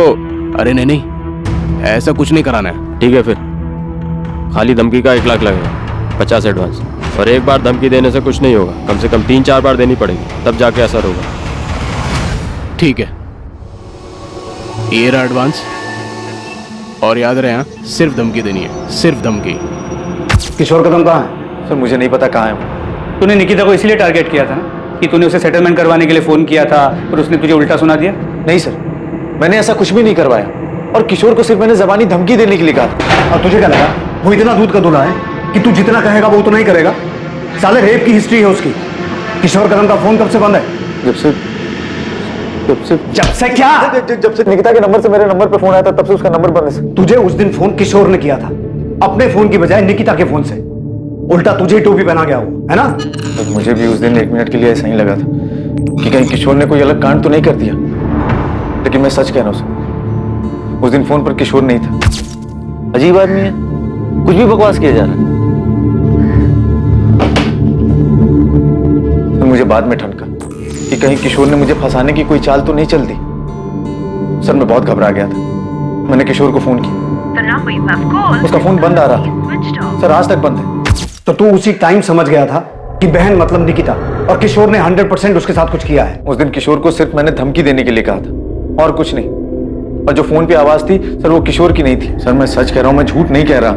उस समय तक सारे नंबर मेरे मोबाइल में ट्रांसफर नहीं हुए थे, और किशोर को सिर्फ मैंने धमकी देने के लिए पैसे दिए थे। अच्छा, मतलब वो रेप और मर्डर उसने अपने मन से किए थे। चल मान लिया हमने कि तू बहुत ही शरीफ आदमी है। जा महाबलेश्वर जा अपने घर, जा आराम कर, जा जा। जब तक किशोर कदम मिल ना जाए ना, इसकी खूब सेवा करो, दिल से सेवा करो। निकिता के साथ जो कुछ भी हुआ है, यही साला उसकी जड़ है। सर मैं सच कह रहा हूं, मैंने कुछ नहीं किया सर।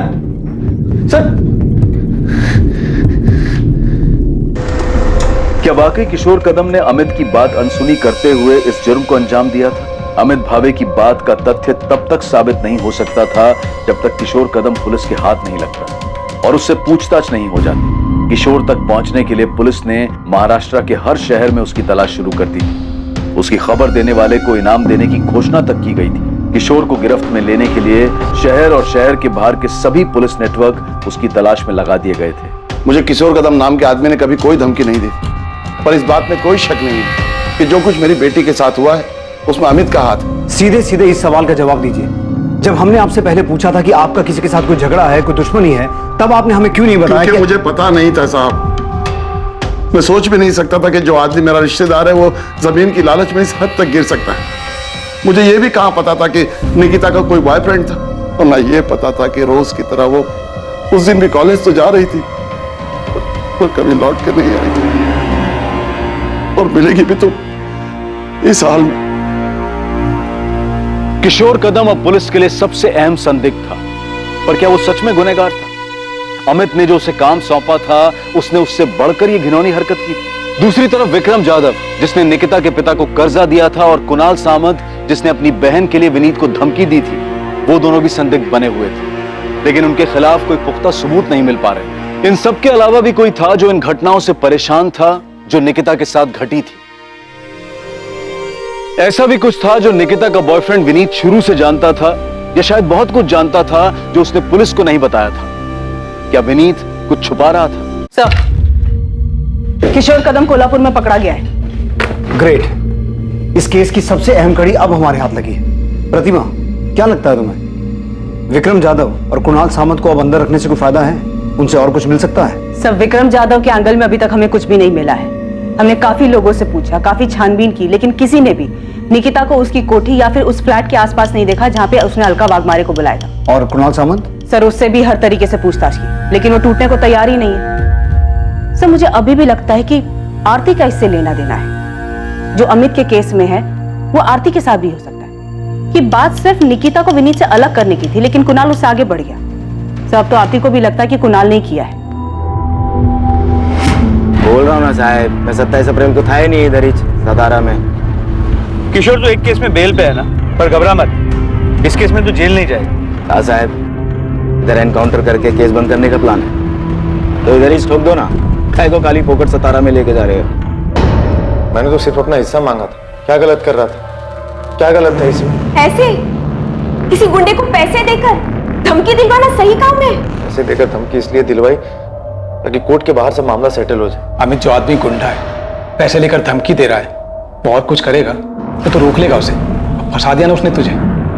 सोचा है कभी तेरी वजह से निकिता के साथ में क्या हुआ है? भाई, मैंने उससे नहीं कहा निकिता के साथ ये सब करने के लिए। मैंने तो सिर्फ उससे कहा। अमित, याद रखना, अगर ये पता चला ना कि निकिता के साथ में उसी ने ही सब कुछ किया तो तू भी उसी जुर्म में अंदर जाएगा। जरा से जमीन के लालच ने तुझे क्या से क्या बना दिया।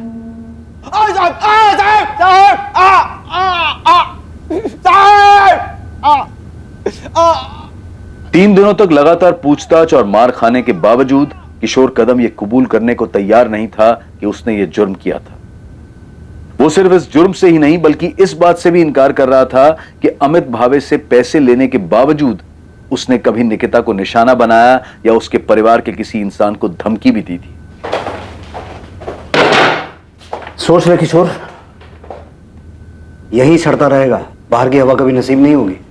ना तुझे ना अमित भावे को। थक जाओगे साहब, मैं फिर भी यही बोलूंगा। हम नहीं थकेंगे, हमारी चिंता मत कर। अब अगर अपनी सलामती चाहता है तो ये बता कि रस्सी कहां से खरीदी? हाथ से गला घोंट के मारा या रस्सी गले में डाल के? साहब, जब इतना मान के बैठे हो तो मेरे मुंह से सुनने का क्या मतलब? साहब, मैंने पैसा धमकी देने के लिए लिया था और वो भी नहीं दिया, खाली पैसा कब्जी किया।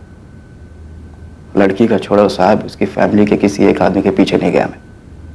आप लोग मेरे को एड़ा समझते हो क्या? मैं लड़की के फोन से अमित को फोन करूंगा?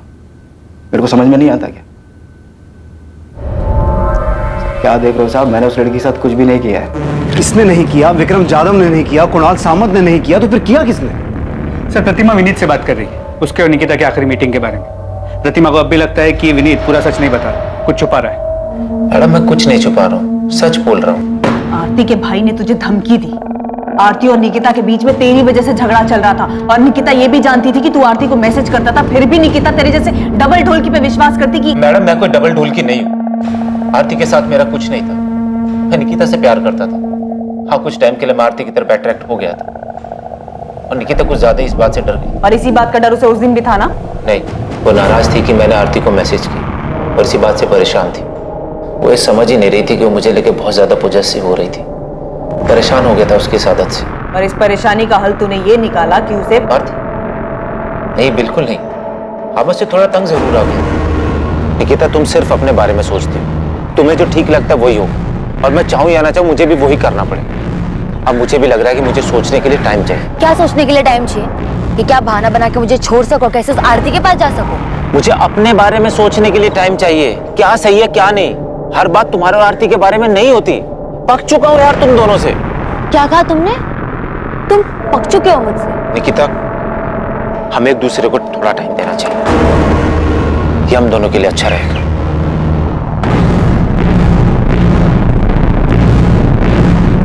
Bye bye.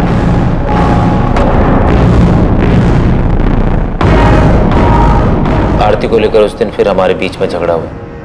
निकिता भी थोड़ी अपसेट हो गई थी, मैं भी परेशान हो गया था, इसलिए मैंने निकिता को उसके बाद कॉल नहीं की। मैं कुछ टाइम के लिए अकेला रहना चाहता था। उसका फोन नहीं आया, मुझे लगा कि शायद वो मेरी बात समझ गई, इसलिए फोन नहीं कर रही। ये बात तूने हमें पहले क्यों नहीं बताई? क्योंकि ये मैडम हमारा पर्सनल था, और निकिता के साथ जो हुआ है उसका इससे कोई लेना देना नहीं। तुझे कैसे पता लेना देना है कि नहीं? वो मवाली कुणाल या उसकी बावली बहन आरती, उन्होंने निकिता के साथ कुछ नहीं किया होगा? नहीं, मुझे नहीं लगता उन्होंने कुछ किया। मुझे लगता है निकिता के साथ कुछ और हुआ। कुछ और मतलब? ये तो मुझे नहीं पता, पर जो भी हुआ है उसका मुझसे कोई वास्ता नहीं।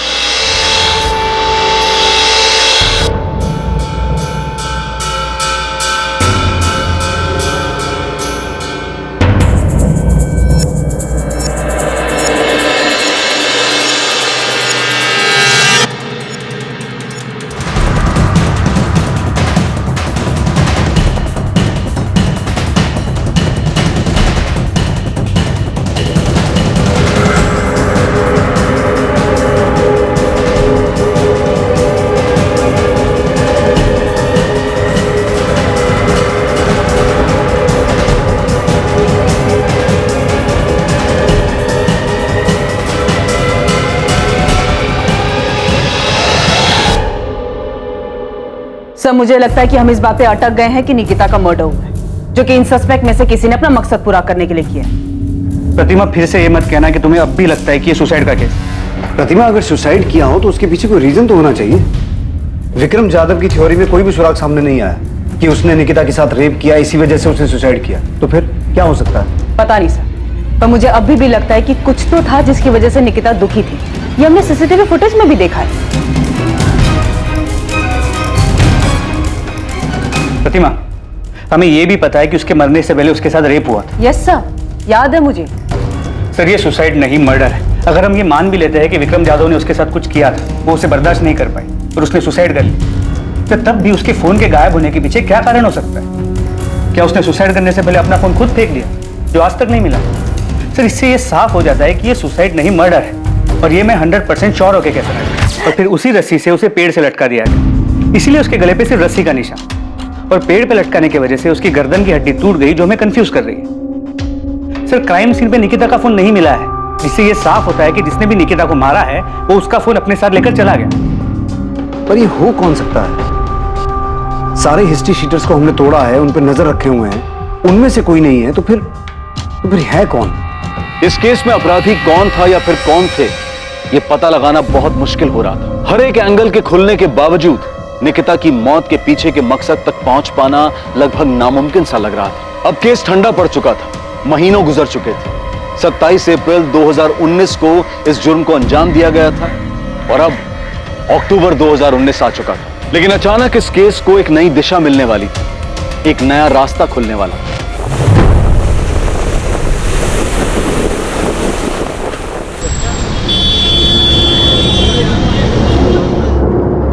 हाँ, IMEI नंबर यही है। ये निकिता आप्टे का ही फोन है। कहाँ ऑन हुआ ये फोन? मुंबई में ऑन हुआ? जी सर। और निकिता के फोन में जो नंबर यूज हो रहा है वो ये है 44761। इस नंबर की पूरी डिटेल्स मंगवा ली है। हमने अपने नंबर से कॉल नहीं किया, मोहिते को भेजा है PCO से कॉल करने के लिए, ताकि पता चल सके कि ये नंबर ऑन है या नहीं। सर, ये नंबर ऑन है। मैंने PCO से फोन किया, ऐसे ही कोई नाम बदल कर बात की। किसी आदमी ने फोन उठाया था, बोला कि आपने जो नंबर लगाया रॉन्ग नंबर है। मैंने पूछा ये मुंबई का नंबर है? उसने कहा हाँ। सर, मैंने उससे और कुछ नहीं पूछा, ये सोच करके कहीं वो अलर्ट ना हो जाए। गुड, एड्रेस निकालो और उठाओ इस आदमी को। जी सर। और उसे पता ना चले कि हम उसके पीछे हैं।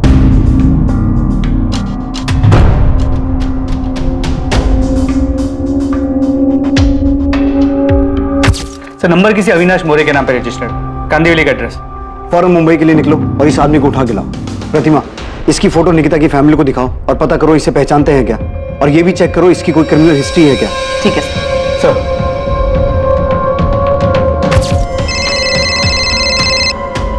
हाँ प्रतिमा, इस अविनाश मौर्य का कुछ मिला? नहीं सर, निकिता की फैमिली भी इसे नहीं पहचानती, उन्होंने तो इसका नाम तक नहीं सुना।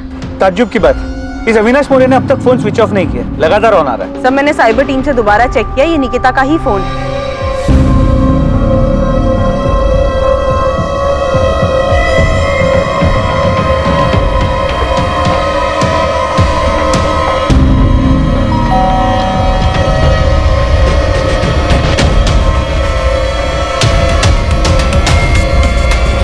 जी अविनाश मौर्य। जी भाई हूँ। तू जो फोन यूज करता है वो कहाँ है? आप लोग हैं कौन और ये पूछ क्यों रहे हैं? सतारा पुलिस। और साहब आप मेरा फोन क्यों देखना चाहते हैं? क्योंकि वो फोन तेरा नहीं, किसी और का है। नहीं, ये तेरा फोन नहीं। साहब ये मेरा ही फोन है। तेरा नंबर 444761 3 दिन पहले एक फोन में एक्टिव हुआ था, वो फोन कहाँ है? साहब लेकिन हुआ क्या है? 3 दिन पहले तेरा नंबर जिस फोन में एक्टिव हुआ था वो फोन सतारा के निकिता आप्टे का है, जिसका 6 महीने पहले रेप और मर्डर हुआ है। वो सब तो मुझे पता नहीं है, लेकिन इसी फोन में मैंने 3 दिन पहले सिम डाला था। अविनाश वो फोन ऐसे नहीं, ऐसे दिखता है। सर इसे लॉकअप में ले जाके पूछते हैं, तब याद आ जाएगा इसे। अरे साहब इसमें याद क्या करना, मैं सच कह रहा हूँ साहब। साहब मेरा फोन खराब हो गया था, डिस्प्ले गया था उसका, मैंने उसे बनने के लिए डाला था और राजू की दुकान से काम चलाने के लिए ये फोन मैंने 1000 रुपए का खरीदा था। चल राजू के दुकान पे ले चलो। हाँ चलो साहब। चल राजू इनको बताओ कि ये फोन मैंने तुमसे ही खरीदा था ना? हाँ साहब, ये फोन मैंने ही बेचा था उसको। इस फोन का जो IMEI नंबर है वो उस लड़की के फोन का है जिसका सतारा में 6 महीने पहले रेप और मर्डर हुआ। IMEI नंबर सेम है, लेकिन उसका फोन ये था। हमारे पास एक कंफर्मेशन है कि निकिता के फोन का मॉडल ये है, और हमने ये भी कंफर्म किया कि इस फोन का जो IMEI नंबर है वो निकिता के फोन का। साहब ये जो आप फोटो दिखा रहे हैं ना फोन का, ये बिकने के लिए आया था मेरे पास, मैं ही खरीदा था। किससे खरीदा था? ऐसे ही चलते फिरते एक बंदा आया था बेचने के लिए। मेरे को ये फोन बेचने का है, बंद पड़ा है, चल नहीं रहा। चल ही नहीं रहा है? नहीं। अरे भाई इसका तो बॉडी भी डैमेज है, मेरे भी किसी काम का नहीं, खरीद के करूंगा क्या इसको? अरे देख लो, मोबाइल का दुकान है, कुछ काम आ जाएगा आपके, जो भी दोगे चलेगा मेरे को। मैं बोला 200 रुपए से ज्यादा नहीं देगा, वो बोला ठीक है और बेच के चला गया। तो फिर वो टूटा हुआ फोन का है और उस फोन का IMEI नंबर इस अविनाश के फोन में कहां से आया? ये फोन का बॉडी एकदम डैमेज हो गया था, बैटरी वैटरी सब ठीक था, तो मैंने बाहर का बॉडी निकाल के फेंक दिया और अंदर का माल मटेरियल जुगाड़ करके ये फोन में फिट कर दिया। तुम्हें ये फोन किसने बेचा? उसका नाम क्या है जिसने बेचा? नाम तो याद नहीं साहब, 1-2 महीना हो गया अभी। देख राजू, हमें वो आदमी चाहिए, और अगर वो नहीं मिला ना हम तेरी जन्म पत्री बना देंगे कि तूने सतारा में उस लड़की के साथ रेप और मर्डर किया। खाली पीली मेरे को काहे को फंसा रहे साहब, मैं तो खाली फोन खरीदा था। जिसने फोन बेचा उसका हुलिया याद है? साहब याद करने की कोशिश करता हूँ साहब। नहीं, ये भी नहीं, ये नहीं, ये था ना? नहीं साहब ये भी नहीं था। जैसा वो सब बोले ना वैसा मैं आपको उसका हुलिया बताने को तैयार हूँ। सच्ची साहब, जितना याद है सब बताऊंगा, बिल्कुल नहीं घुमाऊंगा, कसम से।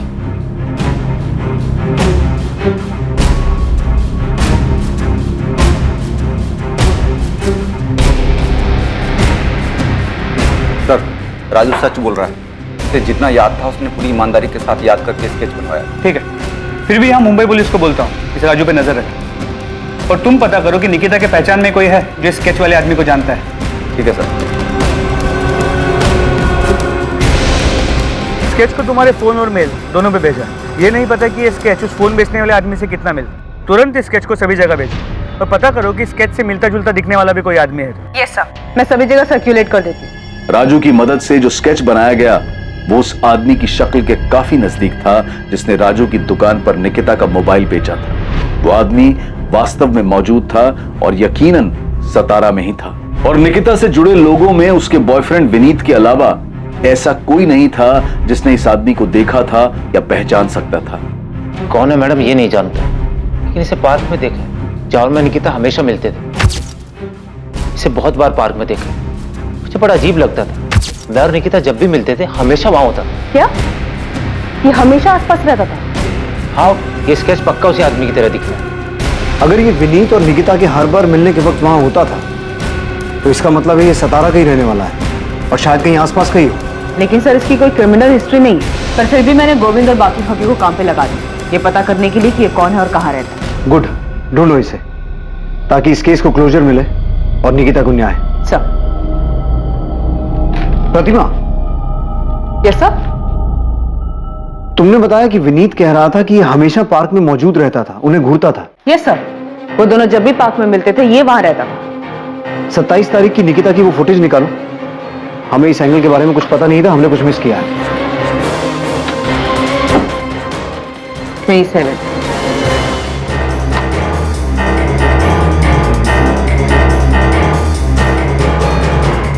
ये निकिता निकली, इसके पीछे तो नहीं दिख रहा है। एक काम करो, निकिता के दिखने से 5-10 मिनट पहले का फोटो चेक करो।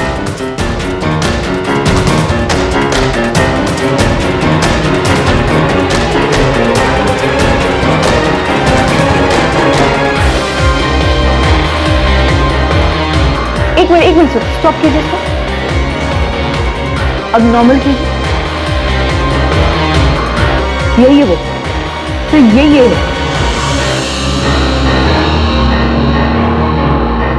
हाँ हाँ सर, ये वही आदमी है। क्या इसी ने निकिता के साथ निकिता का मोबाइल इसके पास था जो उसने मुंबई में जाके बेचा। ये है कौन? साहब इस तरफ प्रशांत केलकर नाम है इसका, इलेक्ट्रिशियन है, यहीं सातारा का ही है। पुलिस ने इस आदमी का स्केच बनवाया था, उसे 27 अप्रैल की सीसीटीवी फुटेज में पहचान लिया गया और पुलिस अपने मुखबिर की मदद से उस तक पहुंच गई। जी चल आजा। क्या हुआ साहब, क्या बात हो गई? साले 6 महीने से भटका रहा है, पूछ रहा है क्या हो गया? मुझे नहीं पता क्या हुआ। चल अब चल। प्रशांत केलकर नाम है उसका, इलेक्ट्रिशियन है। विनीत ने बताया कि निकिता विनीत जब भी पार्क में मिलते थे ये हमेशा वहां होता था। ये कौन? ये किशोर कदम की तरह कोई दूसरा आदमी जिसको अमित ने पैसे देकर निकिता को? नहीं, प्रशांत हिस्ट्री शीटर नहीं। उसे पुलिस स्टेशन ला रहे हैं, फिर पूछताछ करेंगे उससे। मैडम, इस आदमी का मेरी बहन से क्या लेना देना? पता नहीं शिवम, अभी कुछ नहीं बता सकता। ऐसे ही बोलेगा या इलेक्ट्रिक शॉक खाएगा? बिना झटका खाए बोल दे, बेहतर है। निकिता का फोन तेरे पास था, उस मोबाइल शॉप वाले राजू ने तुझे पहचान लिया। ऐसे प्यार से नहीं बोलेगा सचिन। प्रशांत केलकर, निकिता के साथ वो सब तूने किया ना? मैं सही बोल रहा हूँ?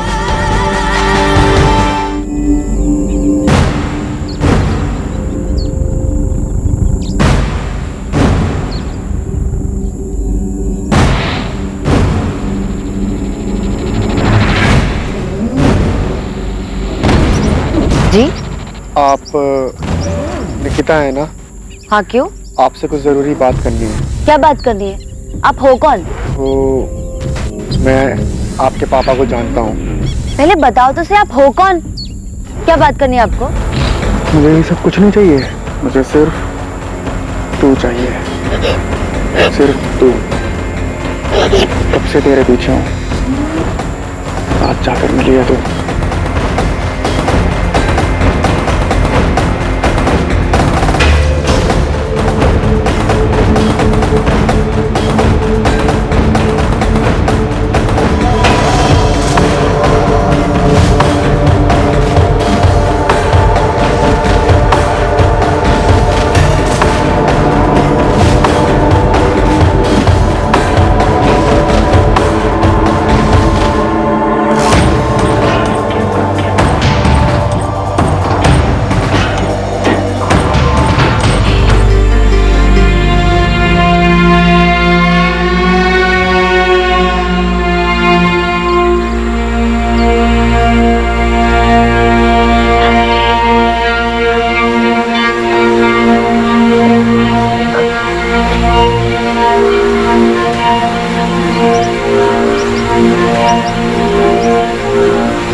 बस यूं ही?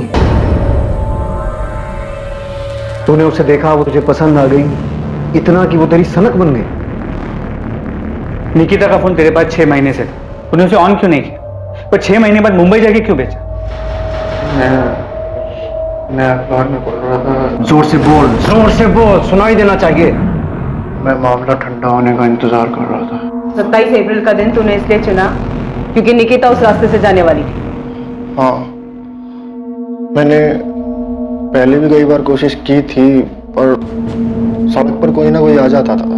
तो तूने देखा कि 27 तारीख को उस रास्ते पे आसपास कोई नहीं था, सुनसान था, तो तूने ऐसा किया? हाँ।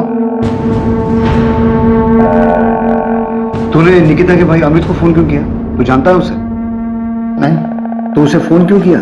मुझे बुरा लगा कि उसके परिवार वाले परेशान हो रहे होंगे कि कहाँ गई, तो इसलिए मैंने उसका फोन उठाया और देखा किसको फोन कर सकता हूँ, तो मैंने उसका नंबर डायल कर दिया। प्रशांत केलकर से बार बार पूछताछ की गई, ये जानने के लिए कि क्या वाकई ये जुर्म उसने अपनी विकृत मानसिकता और यौन आकर्षण के कारण किया था या इसमें कोई और भी शामिल था।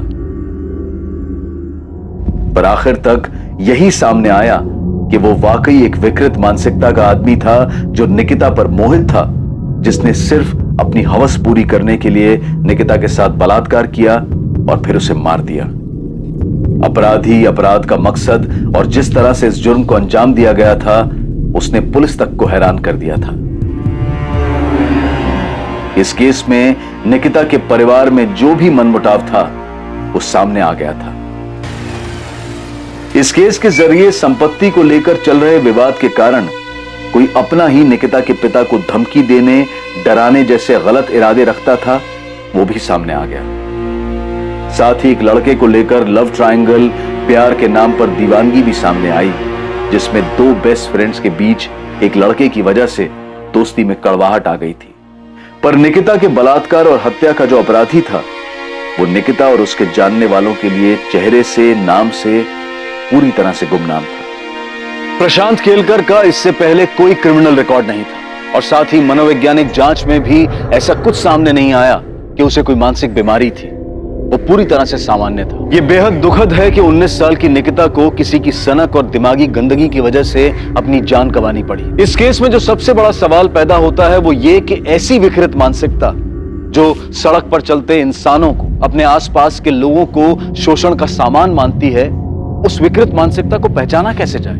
दरअसल ये मुश्किल है, आसान नहीं है। लेकिन जब भी किसी पर कोई शक हो या पता चले कि आपके आसपास ऐसा कोई व्यक्ति है, तो तुरंत उसकी शिकायत करें। ऐसे लोगों से डरने की बजाय हिम्मत दिखाकर पुलिस में उनकी शिकायत करें और उन्हें उनकी सही जगह पर पहुंचाएं। खुद को और अपने आसपास के माहौल को सुरक्षित बनाएं। अब मैं अनूप सोनी आपसे विदा लेता हूं। फिर मुलाकात होगी एक और नए केस के साथ। देखते रहें क्राइम पेट्रोल सतर्क, सोमवार से शुक्रवार रात 10:30 बजे। और याद रखें, क्राइम और आपके बीच में सिर्फ इतना फर्क है कि आप कितने सतर्क हैं। सतर्क रहें, सुरक्षित रहें। जय हिंद। क्राइम पेट्रोल्स के और भी दिलचस्प कहानी देखने के लिए हमारे चैनल को सब्सक्राइब करें और बेल आइकॉन दबाना न भूलें।